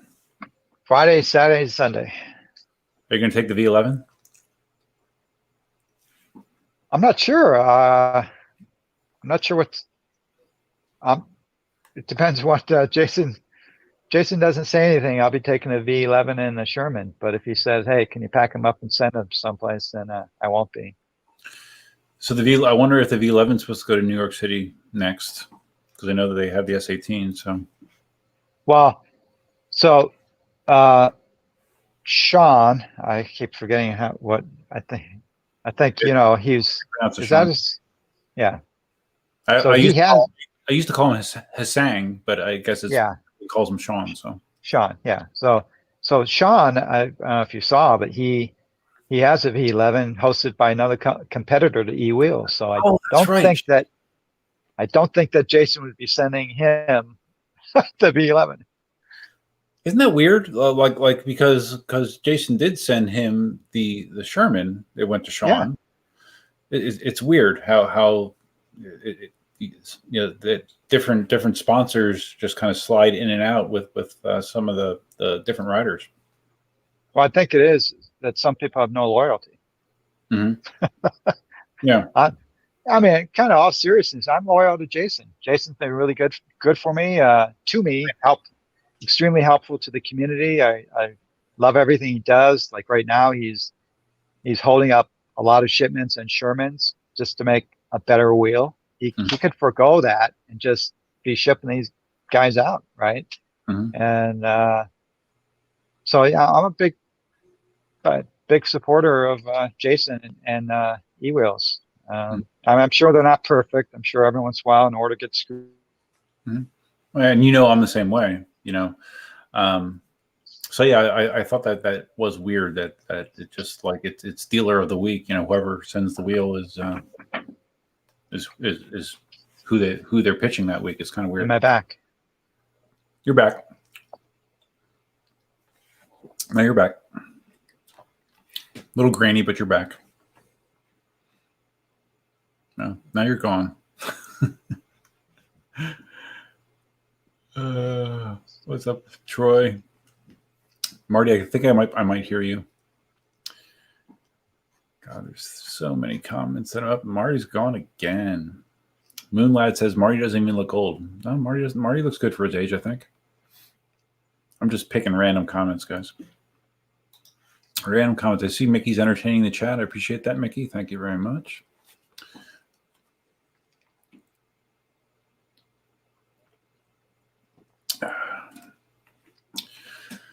Some people talking about ordering the Sherman.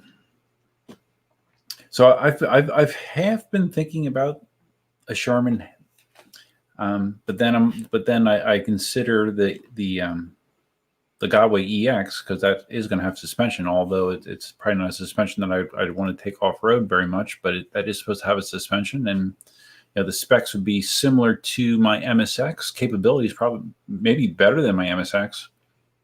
So maybe if I got an EX, I would get rid of the MSX. I don't know. I really like the MSX. So I would probably be hesitant to do that, but I'm at the point where I'm not a V. I don't want to just keep piling on. I'm trying to be more fiscally responsible. So if I determine that I am not going to be using a wheel that much, I'm not going to keep it around. That's my new attitude. That wasn't always my attitude, but that's my attitude now. Oh, Marty's back. Sorry, Marty. I didn't see you down there. I'm telling you, I have a beautiful internet connection. So I don't know. Convinced it's not me. I don't know. I don't know. I think I would opt.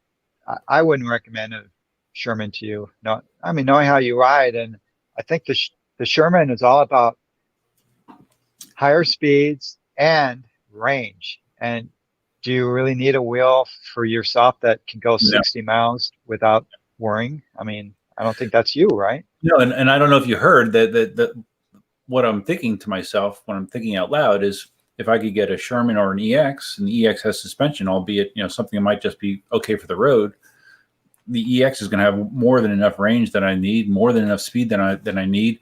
If I got an EX, do I need an MSX still? I don't know, not really. Maybe not. So I'm thinking an EX. If I was going to get another wheel beyond the V11 and the S18, the EX might make sense, depending on what you say, of course. Because all that matters is what you say. All right.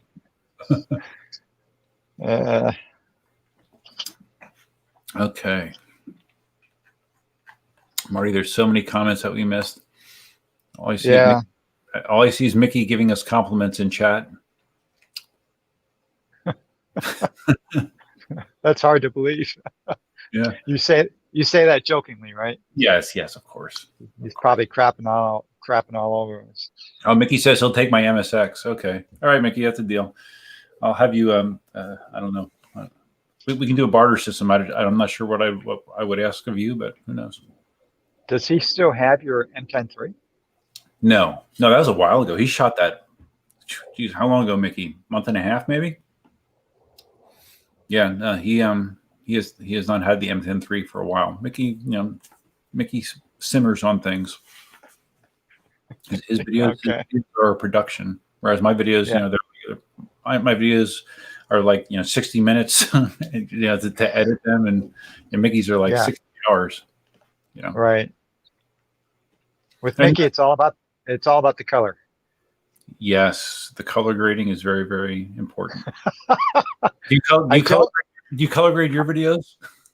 I do, actually. Yeah. No, you don't. Do you really? Yeah, of course. Oh, I don't. Can you tell? Well, I don't want to say anything. It doesn't hurt my feelings, believe me. I think you've gotten better. Some of your original GoPro ones were looking pretty. Well, the GoPro 3, the picture looks way worse than the GoPro 7. The saturation was like you had like really high, and I think they've been looking pretty good. Mm-hmm. And I'm looking I'm either going to get a GoPro 8 or I'm thinking about the Insta-1 360X, the one that looks like a conventional action camera. That's modular. You've seen the R. Yeah, the R. Okay, sorry. The R. You really should get a 360 Duf. Join the club. Come on. Well, I'll send you with the R. You can do it both ways.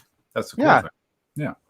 Well, I'll send you a link so you can buy a 9-foot selfie stick too. I draw the line there. No. I would love to see. Well, maybe I have seen. I don't know that I'm trying to think if I've seen a third-person perspective of you holding the 9-foot selfie stick, like what that visually looks like. Yeah, they're out there, but I'm sure it looks strange. But in all honesty, it does give a unique, I think, a more natural perspective, because if you have the more typical selfie stick, those videos, there's more distortion. It's not as natural looking view as when you have a real long pole. And that's in my opinion. Well, the other good thing about the 360R is it has a built-in external mic jack, I believe is what I read. So I could use my Rode Wireless Go setup with it, which is good for the audio. So it probably makes sense, because if I want to do the same thing with the GoPro, that's the thing that sucks about the GoPro is everything is an add-on. Like if I want to use a wireless mic with the GoPro 8, you got to get you have to pay for an accessory to do that, and it's not cheap. It's a real pain in the ass. I have used R. Someone loaned me one for a little bit, and I was testing it to see how it works, and it works great for me. Since I have to hang everything off a 9-foot selfie stick, it's a little heavier, right? Which is not good when you're hanging off 9 feet. And the battery change is a lot worse, because the battery is part of the structure. The battery forms the framework for the camera. On my Insta 360X, I can just open the side door and slide in a new battery, and it takes me 5 seconds, and I'm done. Are you still doing all of your editing for the Insta360X on your phone, or are you doing some of it on your PC now? No, I haven't done that for about a year. I do everything on the PC. Okay, good. Okay, because that's the way that I prefer to do stuff anyway. So okay, because it always just seemed like that would be so tedious to me to try to do it on the phone. It had its advantages until I learned some techniques on how to properly position the camera automatically, magically. Right. There's a way to do it on the desktop, which avoids having to do it with your phone. Mm-hmm. So Mickey says, he said, Duff has been made an honorary non-zombie rider, because when I did that speed run with Mickey, I crossed 38 miles an hour or so. Yeah. But if he gets the selfie sticks, I guess he's referring to the 9-foot selfie stick. I'm out. I guess that's where he draws the line. The thing, no one needs to know the length of the selfie stick. You don't see it, so what's it matter? Yeah. No, it is cool. It is cool the way that it takes it out of the scene. That is very cool. Are you still thinking about the drone as well? Because you were talking about the Skydio. I know at one point you were considering it. Right. No, it's not in the cards right now. It's just too much stuff to deal with. For me, if I were to have that drone, it would be to shoot some B-roll for like just a few minutes, and I don't know. It's still. I'm not putting it out. I'm not saying I'm never going to have one, but right now, that's not in the cards.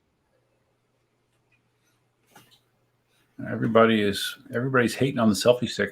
There's nothing wrong with selfie sticks, guys. I mean, I have a selfie stick. Mine's probably only 4 or 5 feet, maybe, when it's fully extended. But actually, it's right here.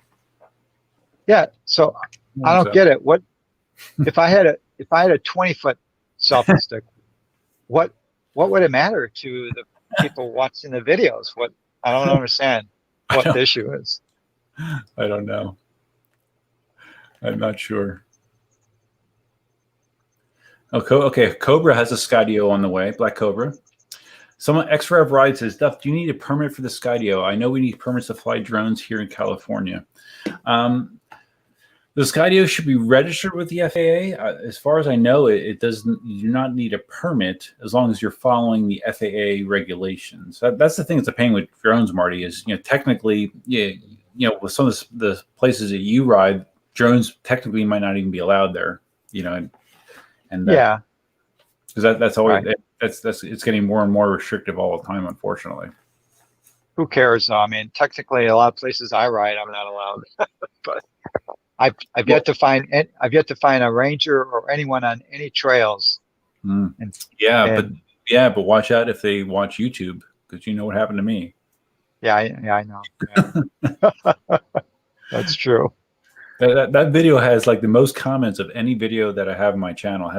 It's probably approaching 2,000 comments, and they're all either the park rangers are assholes, or Duff, you're an asshole for flying. Really? Yeah. There's some, the hardcore people are think that I'm stupid because I didn't know that it was a banned activity when I flew at Yellowstone. So, I'd say it's about 80-20 pro me. But there is definitely the very vocal people that think that I got what I deserved. And of course, no, I got, basically, in a nutshell, what happened was on a road trip out west in 2015, I flew my drone in Yellowstone. I posted a 90-second video to YouTube of the flight, and a park ranger from Yellowstone found it, called me on Christmas Eve, asked me some questions that I answered stupidly, that I incriminated myself because I didn't know that that I did anything wrong, and I got fined at roughly $1,000 for flying in Yellowstone. So it was a bad time. Of course, that was like, what, 6 years ago, maybe? I mean, 2015. Yeah, so September 11th, 2015 is when I actually flew there. Interesting. September 11th. it's gotten way worse. It's much more restrictive now. So yeah, so I'm sure a lot of the people who comment don't realize that the video was, like a long time ago, and yeah, I remind.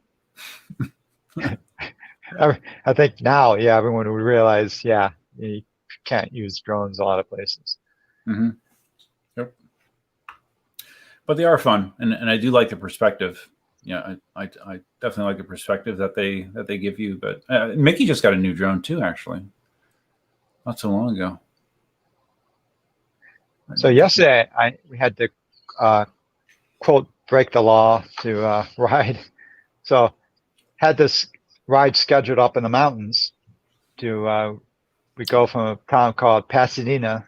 It's where the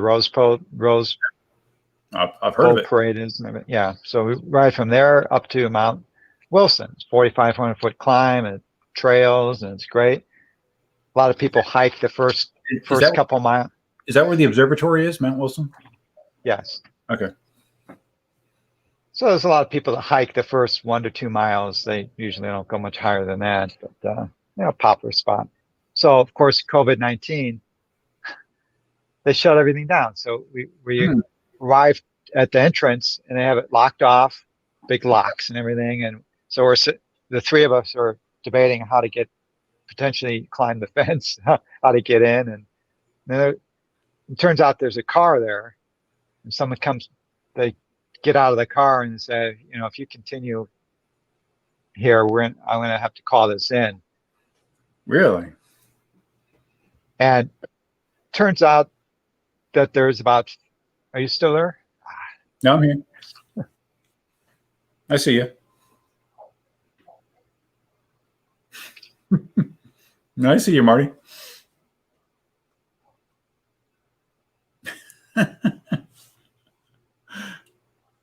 I should time these dropouts if they're at a regular interval.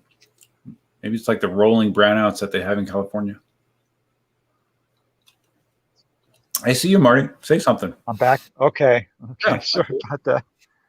What was I saying? Oh, Ranger. So, or you're going to get turned in. Yeah. So we leave, and there's about 4 other entrances, and every one has new fencing installed, and everyone has someone in a car sitting there with a sole purpose of calling it in to the police or if someone passes through.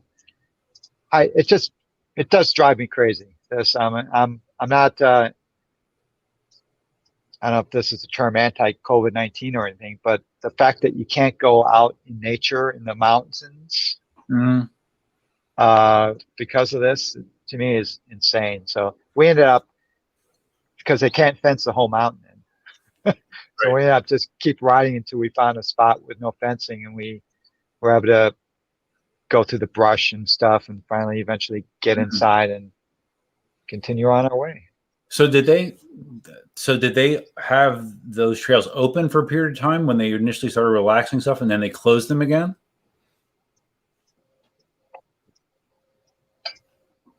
Did you hear me? No. Try it again. I said. So did they close the trails when everything was quarantined in California? Then did they have them open for a period of time and then close them again?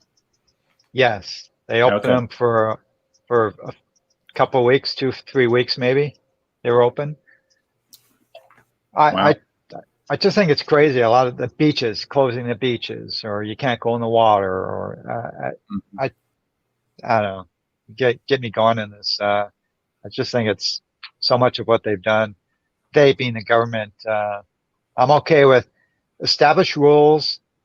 In my view, I'm going to get off on a rant here just a little bit. Established rules that you've got to wear a mask, such and such, but then let every business that can meet those rules be open. To me, it's crazy that I can go into Walmart and buy everything under the sun, right? But then I can't go next door to Michael's and buy a picture frame. Right. No, it is weird. Yeah.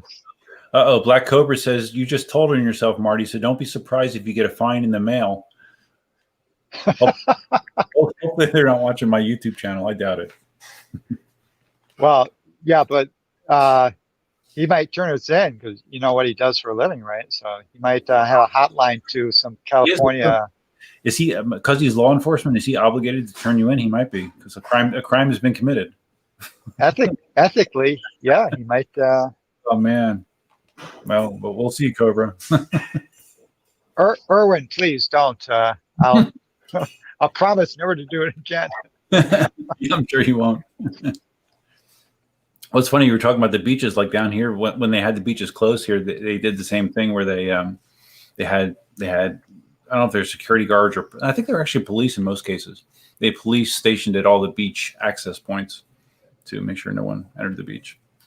Hi, Cindy. Hi. Say hello. Hi. Cindy says hi. So yeah, well, California has a mandatory mask policy, right? Indoor public spaces. Yeah, I assume. Yeah, and yeah, everyone pretty much does. Every place I go, you know, and I wear a mask every time I have to go shopping or and stuff like that. But to wear a mask outside, no, I don't. Right. Yeah, I don't either outside.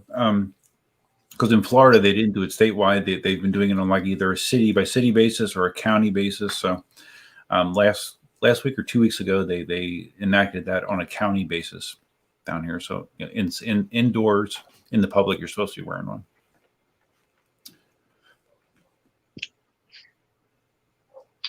But 1:12 a.m. Oh, okay. Senator Perry says at 1:12 a.m. there's an Eastern SpaceX launch tonight. Really?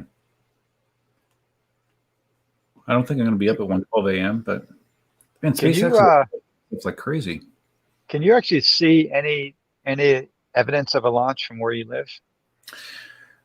I haven't looked lately, but yeah, there when the space shuttles were still flying, I could actually see if it was a clear day. Yeah, I could see the trail, the rocket trail from my house. You know, looking north east. I could see it out my backyard basically. Mm-hmm. Cool. But it has to be a super clear day. And probably a night launch, you could definitely see maybe something. Well, yeah. Well, that Senator Perry just said that at 1:12 a.m. I guess SpaceX is launching another. They're launching like several times a week. It's crazy. Wow. So you're gonna get up tonight then and go outside? Cindy. Cindy, do you want to stay up until 1 a.m. and watch a SpaceX launch? No, I'm about to go to bed. Cindy won't be joining me. I'm not going to do it either. Go to bed. What do you mean? I was going to pull an all-nighter. Really? No. Let's look in the other room. No. Can you get me another Crook and marker though? Do you mind? No. Thank you. James Mucklin says grandpa talk. Marty and these younger guys, they're going to realize that before they know it, they're going to be this age. Believe me, it happens very quickly. I remember I felt old when I turned 30, and it doesn't seem that long ago. So it's kind of crazy. Well, if you have your health and you stay fit, there are a lot of advantages to older age. There are. Yeah. As long as you got the basics covered. Yeah. And you don't have kids, right? No. Okay. No, I don't either. So I mean, it's a rare thing for men our age to not have kids, I guess, but that's why we have EMTs. Exactly. No, this is the best time of my life for me. I mean, I'm healthy. I have lots of interests. I'm not working anymore. Yeah, it's. So do you miss work at all? At all? No. It's a good day to think about it for a half a second. No, I have too many outside interests that, yeah. I mean, like I could totally retire tomorrow and never be bored, never have an issue whatsoever. I wish I could, but looks like I have like 10 years to go, unfortunately. I thought about you know, obviously when you retire, you can't help but be thinking about work every day and wondering a little bit. Oh, I wonder if they're going to call because of such and such happening, and right. But as time goes on, and it's been 10 months now since I retired, and Oh my God.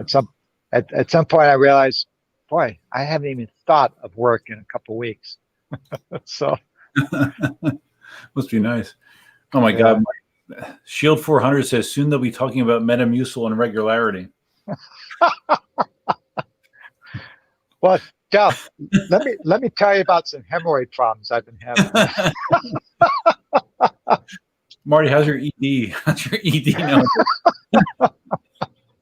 I mean, No. and I'm telling myself, I actually eat Metamucil apple cinnamon crackers every day. That's a preventative thing. I don't have a problem, but just be preventative, you know. And it's a lot better than Stop. Stop. It's too much for you, Marty. Yeah. Well, no, I was just going to say, compared to like old style Metamucil, which was like a glass of water, you just dump this horrible powder in there. It's not nearly as painful. So, Okay. I'll send you the link. I'll send you the Amazon link, Marty, if you want to try something yourself. Yeah. Okay. Put your affiliate link in the video today. Everything's an affiliate link for me, of course. I'm a sellout. Yeah, do you have this is talking shop here. Do you have an Amazon store? Yeah. I haven't updated in quite a while, but I do. I have in my description. I have a million different things in my descriptions, and yeah, there's a link to my store. Mm-hmm. Okay. Yeah, I just activated mine about a week ago. Mm-hmm. I've had it for a while, but I never bothered to set it up. But it's pretty cool. If you keep it current, yeah, it definitely is good, and I still get pretty consistent, you know, people purchasing off those affiliate links because I know that you have all of your safety gear and stuff listed on there. So right. And I still get questions about it all the time. People don't realize that I have all that information in my video descriptions. Yeah, I'm guilty of the same thing. Sometimes you don't look at the description to a video, but you know, so many people ask stuff, and you have to say, look in the description. Mm-hmm. Everything is there. Mm-hmm. Shield 400 says, "I'm so sorry for bringing that up." What did he bring up? About talking about Metamucil. Oh, not realizing that I actually am a customer. I think Moonlad is like 15, and he says, "I'm glad I don't know what Metamucil is." Okay, well, yeah, you don't have to worry about that for. You got 50 years. Don't worry about that yet, buddy. Yeah, it'd be cool to know the age of everyone watching.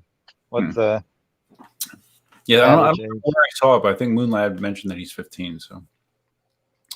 So Marty, one of the questions I got earlier, and you weren't on yet, and I was curious what your thought was, because there's been so much wheel activity in 2020. People are asking, like, what do you think the best wheel of 2020 is or is going to be at this point, based on what we know and what you've experienced? Boy. Wow. And you can only say what's best for you, obviously. You can't say yeah, right.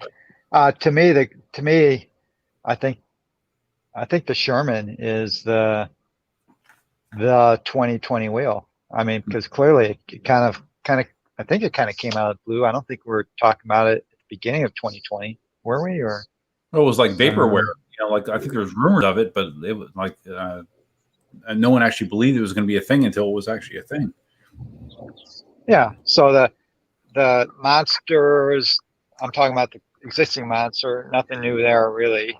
All the MSX, MSP, they're all derivatives, so they're all M Super class wheels. Obviously the V11 and the S18 are groundbreaking. It just feels like the Sherman maybe is more impactful, but that's from my perspective. It's definitely groundbreaking from what I do, and for a lot of people in my community out in California, we do a lot of, there's guys who are doing 70-mile rides and longer. They're planning 100+ mile rides, and the Sherman is a big deal to have a wheel like that. Well, I was going to ask you, because I know that I remember you said that like most of your crew had migrated over to Gotway wheels, because of the range and the power and that kind of stuff. So now is a large percentage of those people planning to move to the Sherman? Yes. I know a lot of people who have placed orders for Shermans, and that's good. You're going to be, when E-Wheels start shipping them, you're going to be seeing a lot of, well, at least for me, a lot of pictures and videos with Sherman riders. Mm-hmm. So, I mean, you feel comfortable taking the Sherman off road, just not extreme situations like Overheat Hill. Yeah, I'm totally serious. If they weren't making any changes, I'd have no qualms about buying one and running it, because Overheat Hill was all about stressing it, and Jason specifically wanted to know. Mm-hmm. He wanted me to stress it, and now I know, and everyone else knows what its limitations are. And it's not a low torque, it's not a high torque, low speed kind of a wheel like the MSP. Mm-hmm. So don't use it for that. Yeah, it's I can't wait to get this thing running. I hope I don't know when Jason's gonna want it back from me, but I'd like to try this 80-mile loop up in the mountains. I think I can do with it. What is there, like a downhill section where you could regen too? Yeah, it would be I'd climb about 7,000 feet, and I'm thinking I'd probably have 50% battery, but then from there there'd be like a 50-mile ride down. Mm-hmm. But I think that would be almost a free ride in terms of total energy usage. I don't know for sure, but it's something I've kind of mapped out, and I'd love to try it. And you can only do that on the Sherman right now. Mm-hmm. Right now, as you speak, the Monster Pro looks like it'll be able to do that, hopefully. Mm-hmm. I love the Sherman. It's just, again, it's just, some of the people have seen some of my videos where I'm just gushing about it. It's a great wheel. Yeah, I mean, your feelings about the Sherman, it was borderline love affair. Well, yeah, that's right. Yeah. You said you were emotional because you loved it that much. Yeah, it's just that one ride was real special, because I was just having such a fun time riding fast, and felt so stable. I didn't have to think about the fact that I'm going, because I don't care. I don't know. And to me, I don't care what you say. If you're riding something like an MSX at speeds over 30, you're thinking about it. You're a little more hyper focused, I think, when you're riding it. The Sherman, it's different class. It's a different class. It's yeah. It You just said feels more. You said that it feels just insanely comfortable at speed like that. Yeah, I think it's just the weight. The weight just grounds it, and yeah. Mm-hmm. Some Shield 400. No, Senator Perry mentioned that he thinks that 2021 will be the year of detachable/replaceable batteries. And no way. Well, yeah, because of the expense, you would think that it's not feasible. But I know Inmotion. Did you see the Inmotion video from this week where Liam hinted at the next generation? That was one of the things that they were going to be trying to incorporate was, replaceable batteries. Or are you frozen? You're just frozen staring at me. I hear you, Marty, but your video froze up again.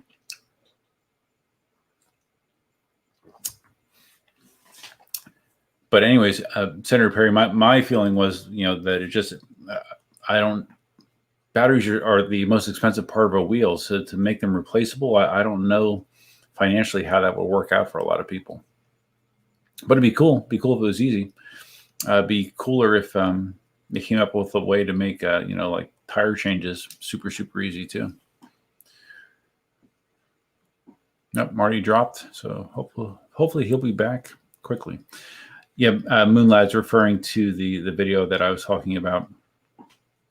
If you look at the Inmotion Global YouTube channel, that's where that announcement was. Yeah, Marty's having. Well, Marty doesn't think he's having problems. He thinks. I think he thinks it's something else, but I don't know.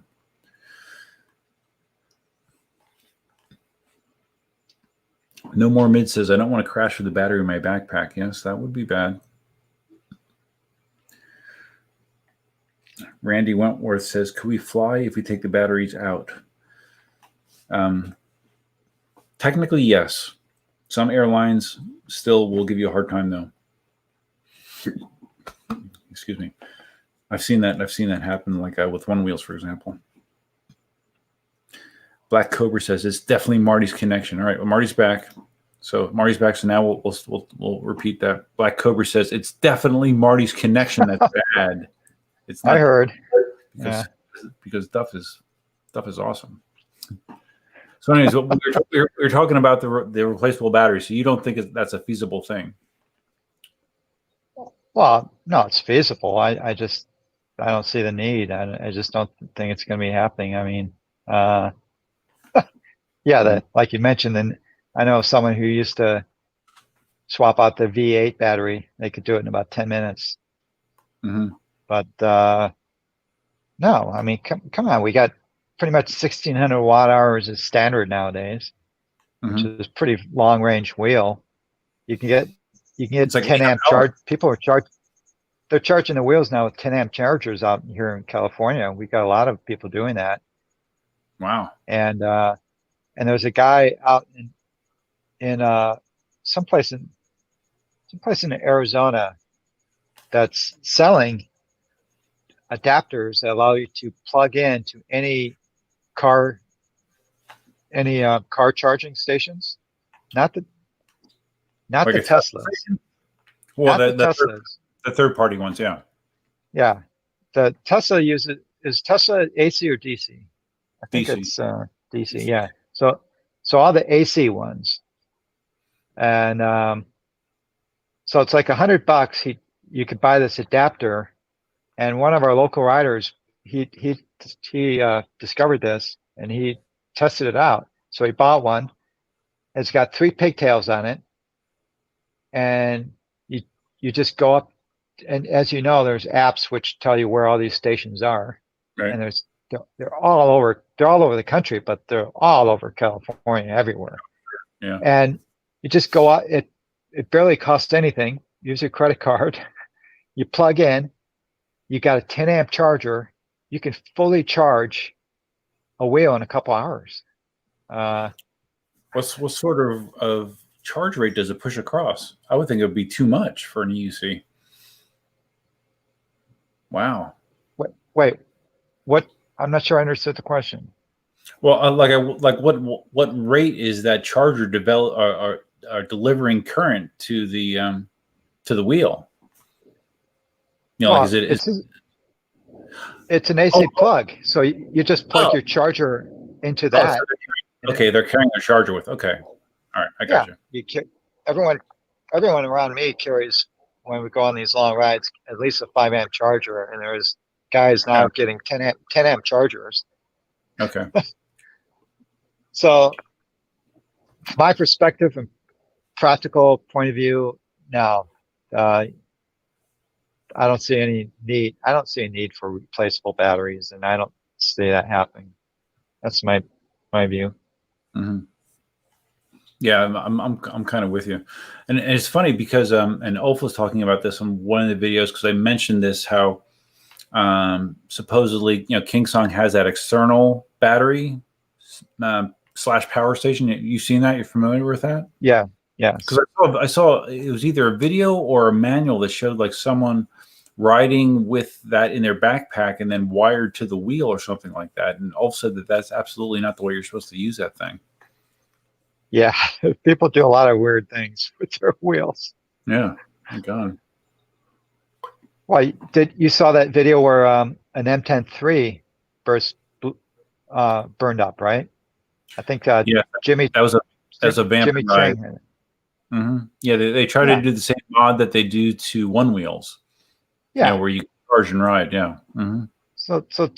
So he screwed up. I mean, God knows there's a lot of people, I'm sorry to say, that should never open up an EUC wheel based on the questions they ask sometimes. And it's just, that we're not all to have that aptitude necessarily. And so God knows what he did. But clearly he that shorted out. Yeah. No, it was not. Yeah. Peter Dabowski. Okay. I saw a video that Sean did when he was over in, where was he, Taiwan or whatever, and he was riding. I can't remember if it was a scooter or if it was an electric bike or whatever, but I guess they have a whole network over there where you can just come in and pull your battery out, slap it into like a wall, and pull out another one and put it in, and they almost look like the type of batteries like you would throw in like a power tool or something like that. Yeah. Which is cool, but I don't see how that would really work well with a UC situation. No, our batteries are so much bigger. Mm-hmm. Yeah, logistically being able to easily swap that in. Okay, this is interesting. Now my comments on StreamYard are now caught up with YouTube. Marty, earlier, like it was someone would comment on YouTube and then I would see it in StreamYard like 10 minutes later. Now it's actually synced up again. But Shield 400 make a seat with a built-in backup battery. That's an interesting idea. I'm convinced my network. Now Marty sounds like service you're using. What's that? Oh, Marty's froze again. If you can hear me, Marty, this is StreamYard. This is what I've been using for quite a while, actually. No, you're kind of back.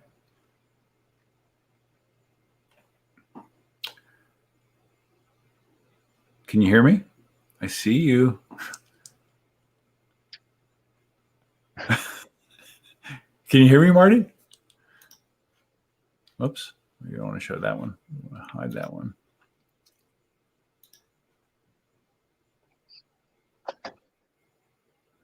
Hi, Marty. Hello. Oh, Marty might be going away again. Troy Phoenix, this is actually something I want to ask Marty because maybe he knows if the Sherman can be charged with 2 8-amp chargers. I thought I heard that the max was 10 amps on the Sherman, but maybe Marty knows when he comes back. I'll ask him.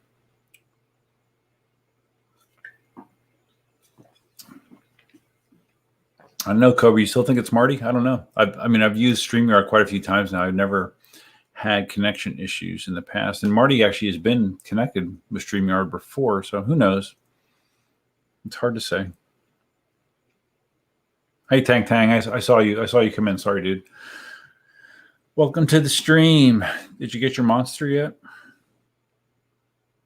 Mickey says, no way, not 2 8-amp. Yeah, that would be, I think, the most I've ever heard of a valid charge rate was 10 amps on a wheel. Marty, you there? Or are you? Yeah, I'm here. Okay, good. Someone asked about if it'd be possible to put 2 8-amp chargers into a Sherman. I wouldn't.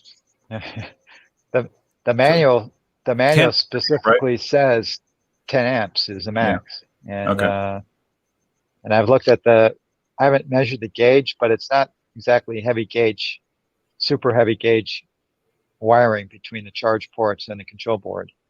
Oh, really? And everything goes through the control board, unlike Gotway wheels. The control board is controlling the charging. Oh, okay. Gotcha. Someone asked if I'm getting the Monster Pro. I don't know. I'll let you know. We were talking about that a few minutes ago, that I would think it with my new love affair with suspension wheels, that the Gotway EX would probably make a better choice for me, but we'll see. Who knows? So I've charged the Sherman, fully charged it with 8 amps in 6 hours.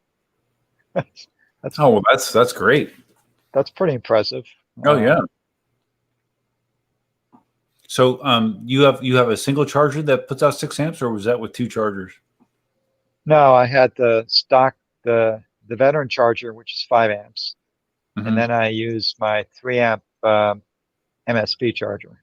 Okay, yeah, you did talk about that in a video. I forgot. Oh, so Violin Fun says that Ian at Speedy Feet used 2 5 amp chargers. But here's the thing. If you drain the Sherman battery, I find it hard to believe you're going to be riding it. You're going to be wanting to ride again that day. I mean, what's the rush? I have to admit, Marty, I was somewhat disappointed that your Sherman range test took 2 days. I thought you were going to do it in a day for sure. That would have been murder, man. That's a lot of riding. For you, I don't know. I mean, you got the iron feet somehow. I could never do that. Not 90 miles. That's tough. Mm-hmm. Yeah, no, it's crazy. What's this? Troy Phoenix asks, "Am I using AI? What does that? What do you think that I'm AI? Maybe I don't. Is Marty Marty, this isn't actually. That's great. This is an artificial intelligence version of Marty. I mean, I know, Duff, you're not the most dynamic animated person, but that's going a little bit too low. I've been called worse. Worse than AI. That's hilarious. Uh-huh. Yep. Oh man. We should have a counter for how many times Marty cuts out. They're talking about your connection dropping out. You know, it's not Duff. I have a 90 megabit connection right now. It's 90 gigabit wireless, really? Yes. I just checked my phone, and my wireless connection is. So, are you on your phone right now, or what? You're on your phone? Yeah. Okay. Wow, 90. That's nice. But you said 90 megabit. Right. Okay. That's substantial. That's decent. Mm-hmm. No, that's really good for wireless. My God, you have a pretty new router then, I guess. Yeah, it's one of those mesh wire. I think it's a Netgear. But yeah, I'm pretty happy with it. Mm-hmm. Except for today. But again, I'm not convinced it's me. I'll take responsibility. Thank you. Yeah. All right. So let's see. Mickey says 7 or 8 amps is the max that he would do safely when it comes to charging the Sherman. Let's see what else we got here. Based on what? I mean, why does he say something like that? I mean, is he pulling that out of his butt? I mean, no. I would have no problems charging the Sherman at 10 amps. It's designed. It says it's designed for 10 amps, and the wiring looks good. I don't know. I'm seeing a West Coast East Coast war starting up again. Well, I just, I'm an engineer at heart, so people just kind of throw stuff out there like, like you don't like when people just throw stuff against the wall and see what sticks. Yeah, so I'd like to know what's the premise of a statement like that. That's all. All right, Mickey, Marty has turned down the gauntlet. He would like to know the basis of your opinion.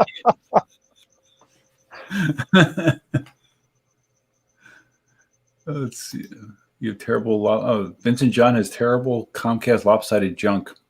I used to have that service as well. Actually, my Comcast connection used to be 150 megabits down and 5 or 10 up.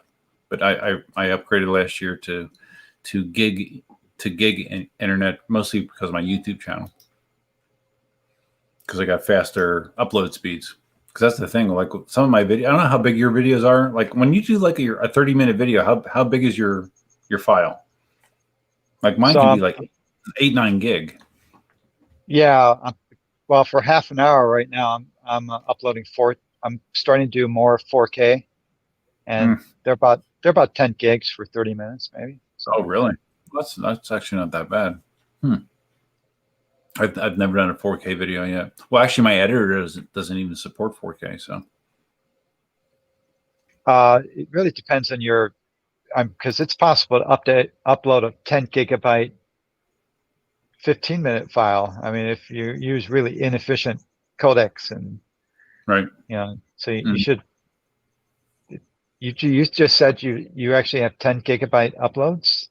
Yeah, some. And they're not 4K. I might want to look at what you're doing, because that sounds. Well, I know there's tools that you can run the file through that will make it dramatically smaller with a minor loss in quality, and I probably should look at doing that. But and plus I'm uploading these twice, because I'm uploading it to my main channel. I'm uploading it to EUC Army as well. So sometimes it's quite a bit. So I don't know if you can see this on the screen, Marty, but Mickey responded that his premise is that tons of people listen to us and then try to push boundaries. So sometimes they tell people stuff to keep them from doing dumb shit. Well, that's very, I don't know what to say about that, but I'm going to call BS on that.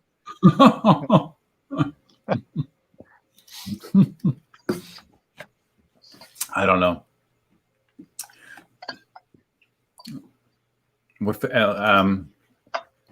So I assume that you film at 60 frames per second, Marty, probably? Red Spectre is asking. Oh, you don't?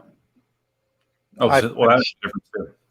Well, I shoot with my Insta X, and that only shoots at 25 or 30. Okay. Yeah, because I've been shooting at 60, so maybe that also contributes to my my file size. So yeah, Red Spectre 9, I typically have been shooting at 60 frames per second.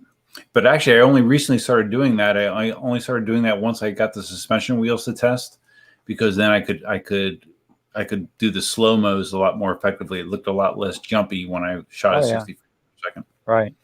But you're right. That's going to add to the file size. Mm-hmm. One reason I started uploading 4K is I don't shoot 4K. Actually, I can't. The camera doesn't support it. But if you process a video and generate a 4K video from it and upload it to YouTube, YouTube treats it obviously as a 4K video, and you get much less artifacts, blockiness that occurs. Really? So if you look at my 4K videos, they look, and assuming you can watch them at 4K, if you have the bandwidth to watch the 4K video, they look sharp, much sharper than if I were to upload them at the just regular high def resolution. Mm-hmm. Yeah, no, that's interesting. I never really thought about that. Let's see, Mickey, you'll like this one, Marty. Can you see this? Hey,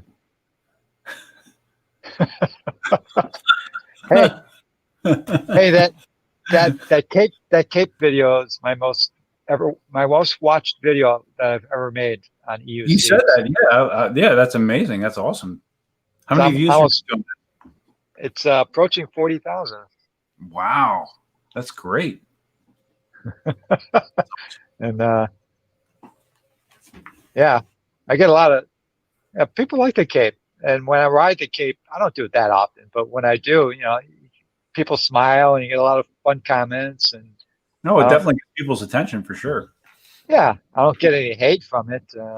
It's funny that a lot of the YouTube comments, a lot of them funny, right? But they'd say, no capes, or you're gonna kill yourself. The cape's gonna be sucked into the wheel. And I don't know how many times I type, yes, I know. I cut the length of the cape so it's physically impossible for the cape to actually touch any of the tires on any of my wheels. Yeah, but just think of the views if it actually got sucked into a wheel. That'd be great. Yeah, maybe I should get a longer cape just to make one video like that. Right? Did you it remember? would go viral. You remember Tashawn? Yeah. That he had. This happened a couple of years ago, but he had one of his jackets got caught in a wheel and sucked into it, and he crashed. No, I didn't see that. Oh wow. I want to say it was at the first West Wheel, like 2 years ago. Is where it happened. But yeah, he had a long jacket, and it got caught in the tire, and it sucked up into the tire. And what was he riding? Monster, or what was he riding that happened? Yeah, I don't remember. Maybe the Monster, but I don't know for sure. Oh wow. So it's a real thing. Oh yeah, definitely. I could see that. That is a potential outcome, which would be bad for sure. Yeah, my wife was the one that made me cut it to make sure that wouldn't happen, and she also made me. I wanted to tie it to my armor. She was the one that made me attach it with Velcro so it could be ripped off. Oh, smart. Okay, I didn't realize it was Velcroed on. That's cool. There's a lot of a-holes out there who would grab your cape when you're riding by.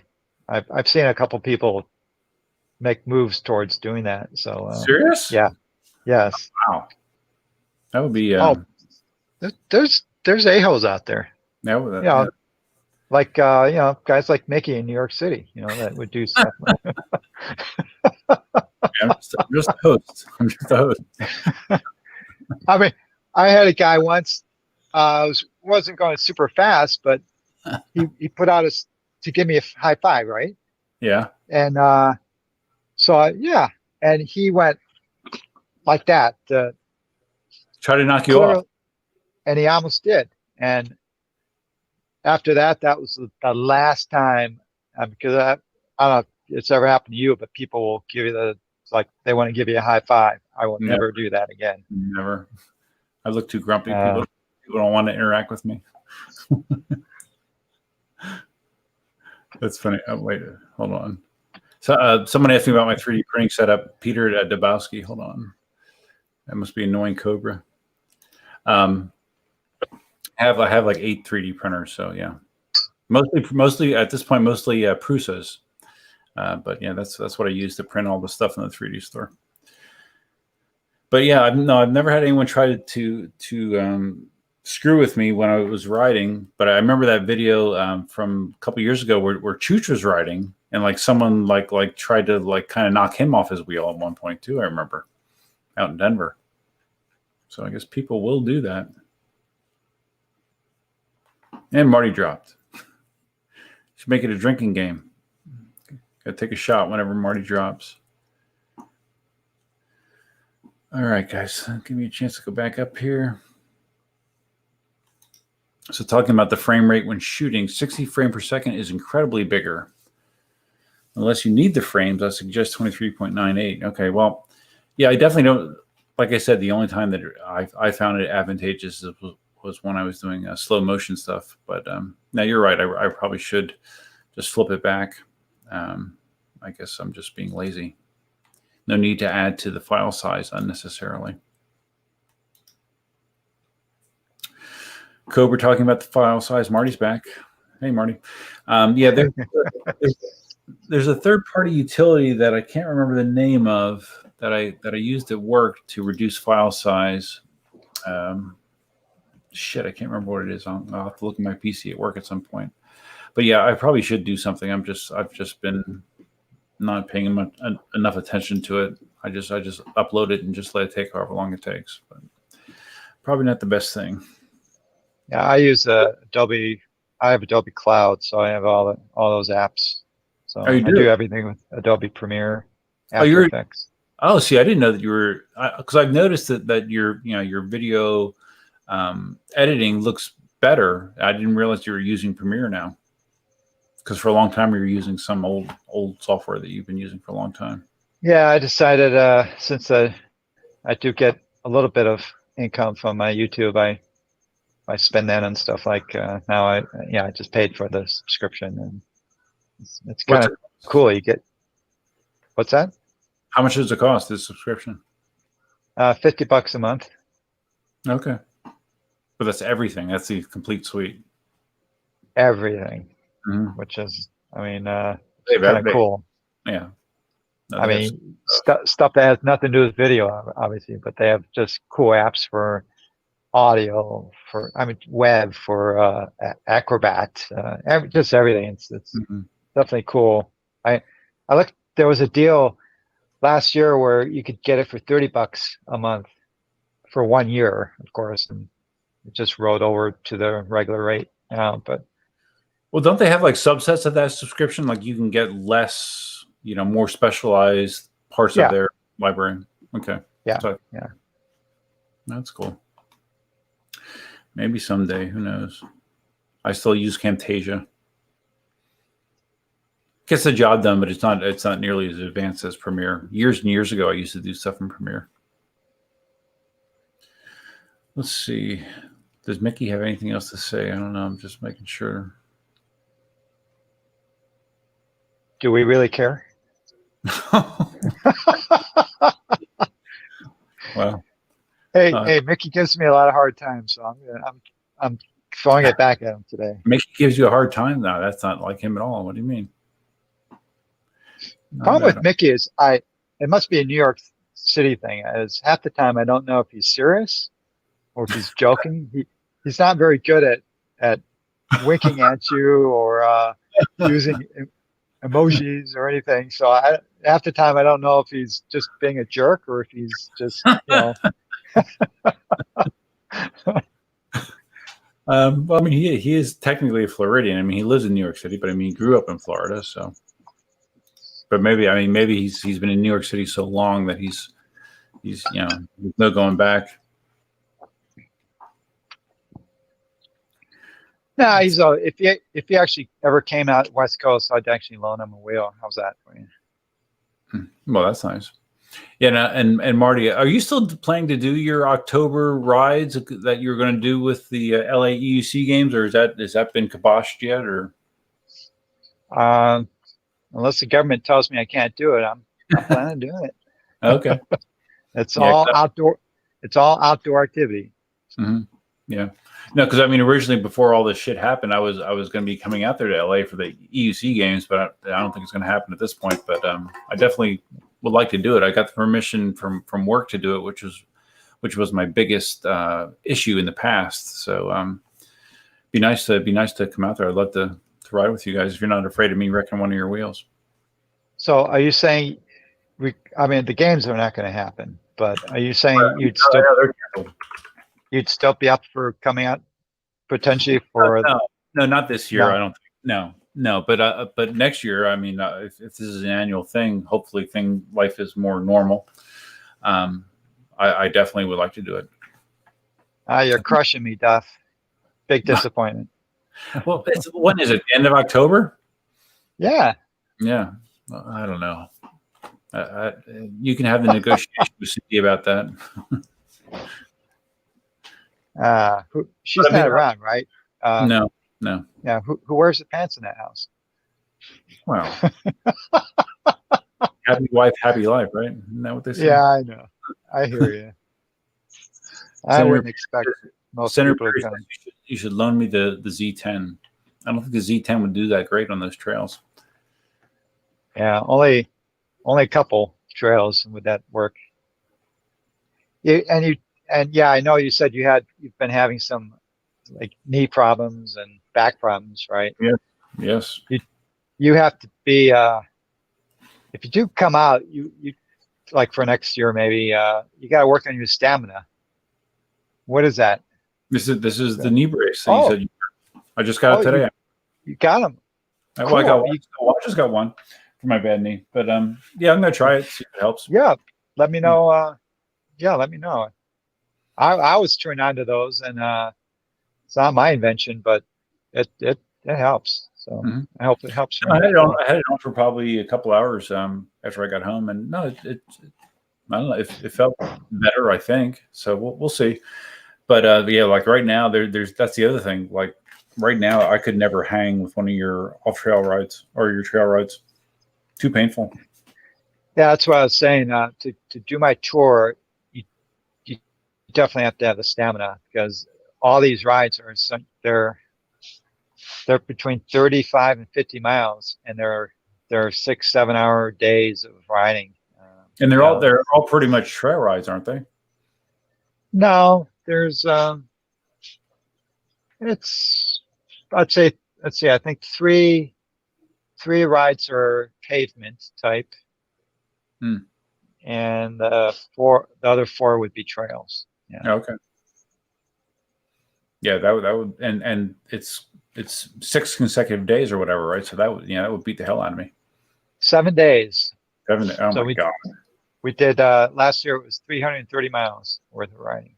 Are you serious? In 7 days? Wow. I was ready by the end of the 7th day. I was ready for it to end. Well, so I mean, like people that came out to do that don't ride like you do. I mean, were people dropping like flies, or I mean, how did people that aren't used to doing that hold up? I don't know. Everyone seemed to. Well, first of all, only 4 of us did all 7 days. There were only 4 people that did. Everyone else dropped in for 2 or 3 days maybe, and that was it. Okay. Yeah, that would be pretty brutal for someone like me, I think. Shield 400. Okay, Shield 400. How old are you? We're back in the geriatrics talk. oh no. Yeah, they're tough on us. Hey, we're old guys. I mean, come on. Okay, all right. We got another EVX comment. Let's see. Can you see that, or do you want me to read it to you, Marty? Yeah. See that? See, there he goes. He keeps. He just won't let it go. He's almost always joking around, so you should feel better. He doesn't know when to take you seriously because you wear a cape. Yeah.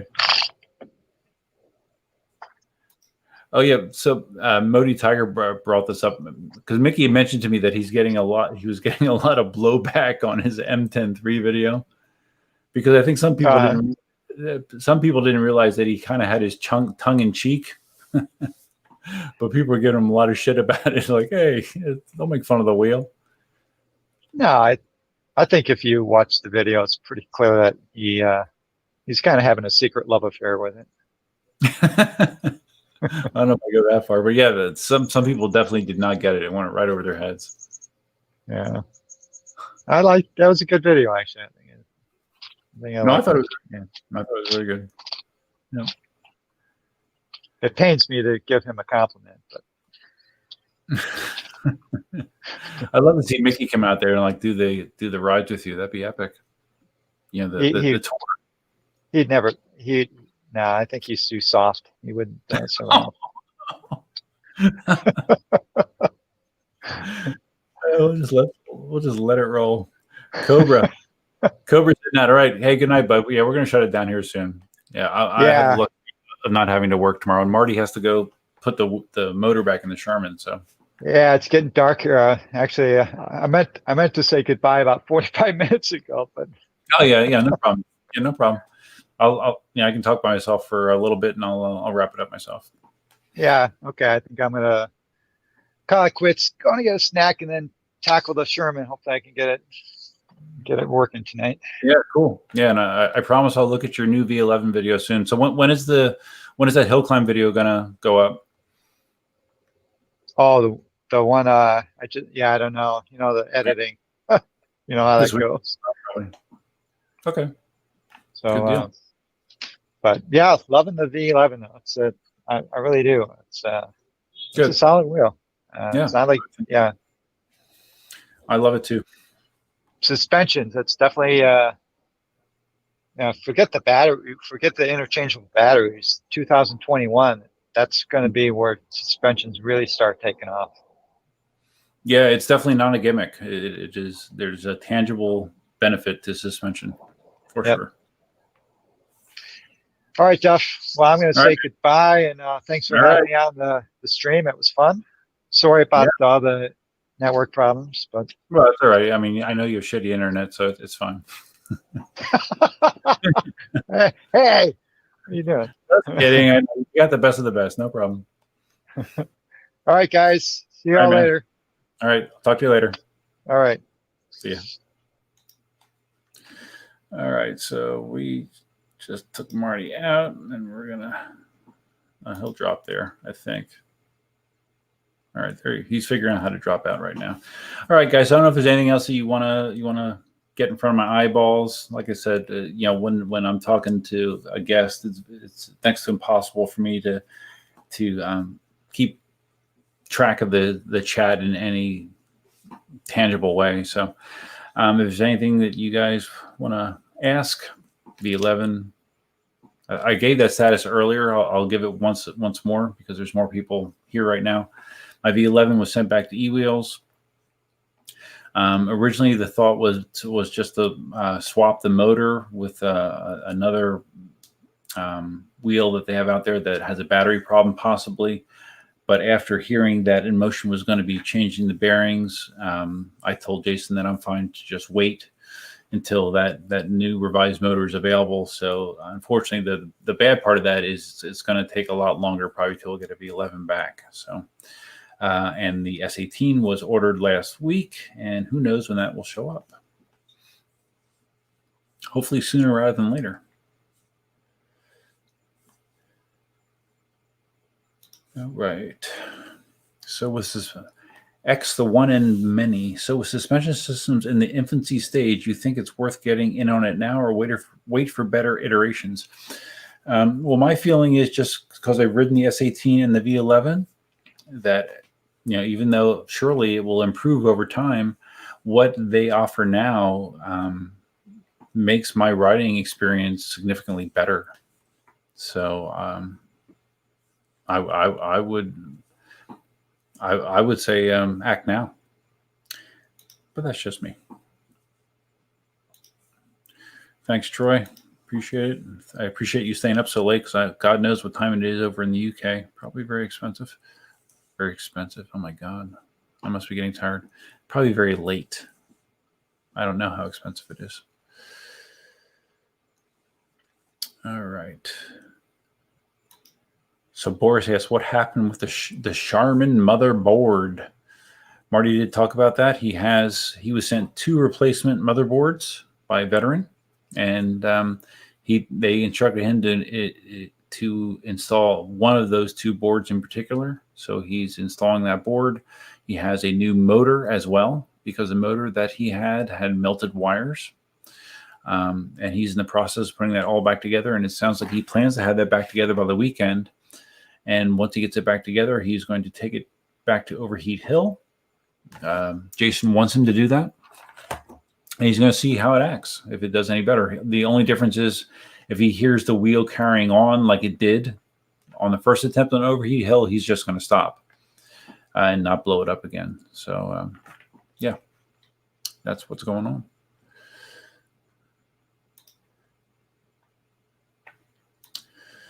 Paul A says the S18 with more battery and range would be good. I agree, but I've seen both of my long range tests for the S18 and others. You can expect to get into the 40s mileage wise with an S18, so that's not bad. That's not bad at all. So yes, it has a lower capacity, but real world range numbers have been good on the S18.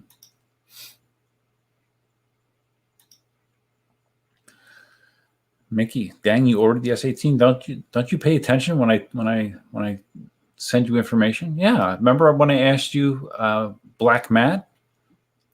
That's because I was deciding if I wanted to get a white or a black S18. I went with black. That was early last week, I believe. Yeah. So yes, I'll have 2 suspension wheels, and maybe 3 if I get the EX eventually. Who knows?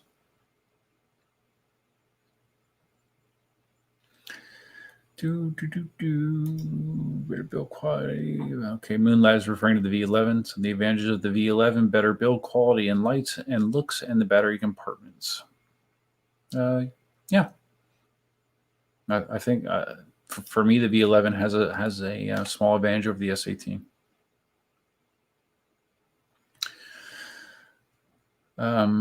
Troy Phoenix said it's 4 a.m. in the UK. Dude, I hope you don't have to work today. God.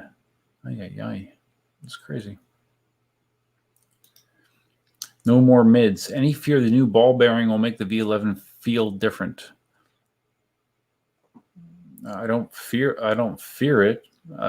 It might. I mean, from what I read about bearings, and like I said in my video, I don't know tons about bearings, but what I heard was metal capped bearings have higher heat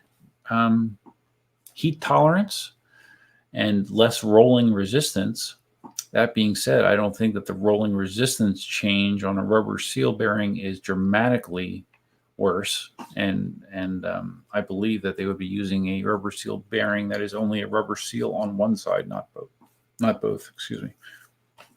So no, and I take that over that noise that I was getting after riding.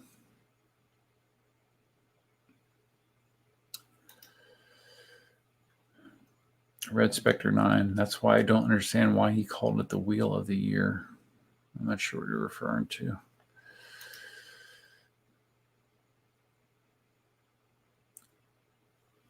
Senator Perry says getting rid of the M Super X. I don't know. If I would get a Gotway EX, maybe.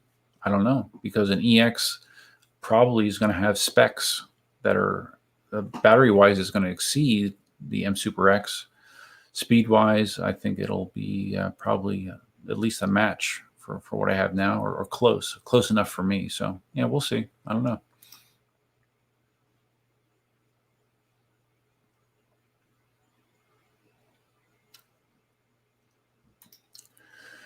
X, the one in many. You praised the V11 so well, so why did you go with the S18? Maybe I don't know how familiar you are with my channel. I own a V11.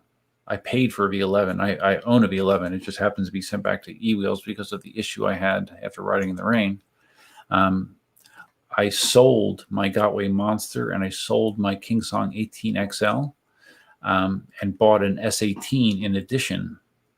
And the reason I did that is because I've been riding the S18 pre-production wheel and the V11 pre-production wheel and then my V11 production wheel for probably about a month and a half. All I rode was suspension EUCs. And that was enough to convince me that that's all I really want to ride if I have a choice going forward. So that's why I got the S18 as well. So I have some options.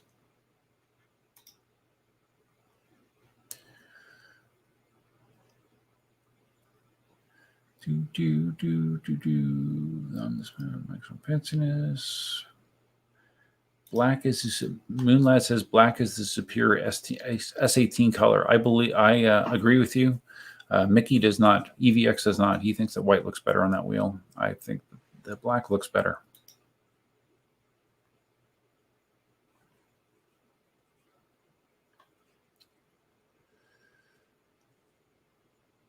Just reading through the comments here, guys. Todd asks, am I swapping the V11 bearing? The V11 has been sent back to eWheels. And one of two things is going to happen. Either I'm going to wait until Inmotion provides the upgraded motor with the different bearing, or I'm just going to get a V11 sent to me that has a second batch V11 sent to me that has the upgraded bearing in it already. One of those two things is what's going to happen. I do not have a time frame for either one of them.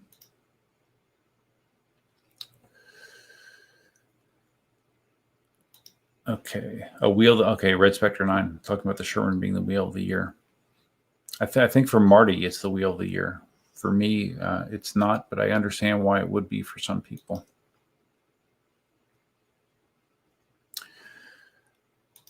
Paul H. asked, did the V11 production get pushed back a couple of weeks due to the new bearings? I don't know that answer, but I think it would be logical to think that it probably would be delayed somewhat. Vincent John says he's going to sell his nickel and probably get a V11. I would probably think that's a good idea if it was me.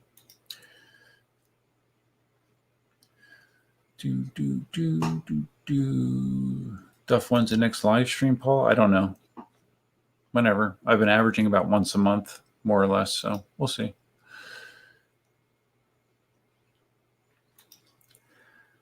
Okay, so Marty. Okay, so so your thing is with the issues with the Sherman, why he would call it the wheel of the year. I guess his thought process is the situation where it failed wasn't really a situation that 99.9% of buyers are going to be in, running the Sherman in that kind of condition. So he's kind of throwing that out, and everything else considered, it's the wheel of the year for him. The specs definitely set a new standard that previously did not exist.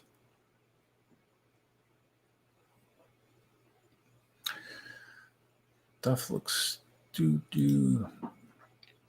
Duff looks seriously annoyed that people still keep asking about the V11. No, I'm not annoyed, dude. I'm fine. Everyone is thirsty for V11 news. Well, I don't really have any, unfortunately.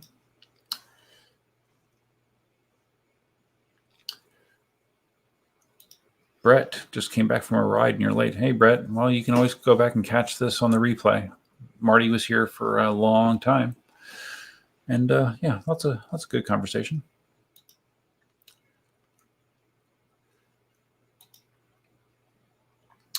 Talking about the X, the one in many. S18 looks like a decent wheel, but it looks like it can't take a beating long. I saw that vid from Alien Rise, and it was beat up and looked a bit rough. If you've seen KingSong, heard that feedback, and they did a number of things with the production wheel to beef that up. Supposedly, the production S18s will be much better in that regard. So we shall see.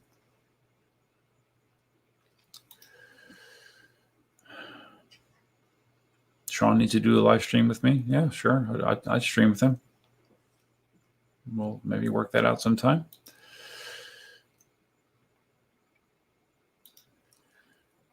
Moonlight says I'm perpetually annoyed. Yeah, I do have a resting annoyed face. I've been told that all my life.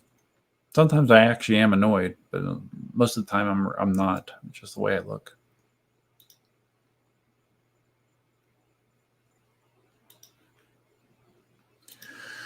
$66 watching at this time of live stream. Fantastic. Yes. Yeah. No. It's been a good turnout. It's funny. Yeah, those of you that go back a little bit know that Marty and I, we live streamed together for a period of time. I think Marty and I did, I don't remember how many live streams together, 10 or so. And we had all sorts of technical issues. And Marty dropped out, and then I continued to do it for myself. In total, I was live streaming every 2 weeks for almost exactly a year, and then I stopped doing it. But yeah, we've been doing it again. It's been going well, and actually the viewership has been better. Partly because the EUC community is getting larger as well. So that's been good.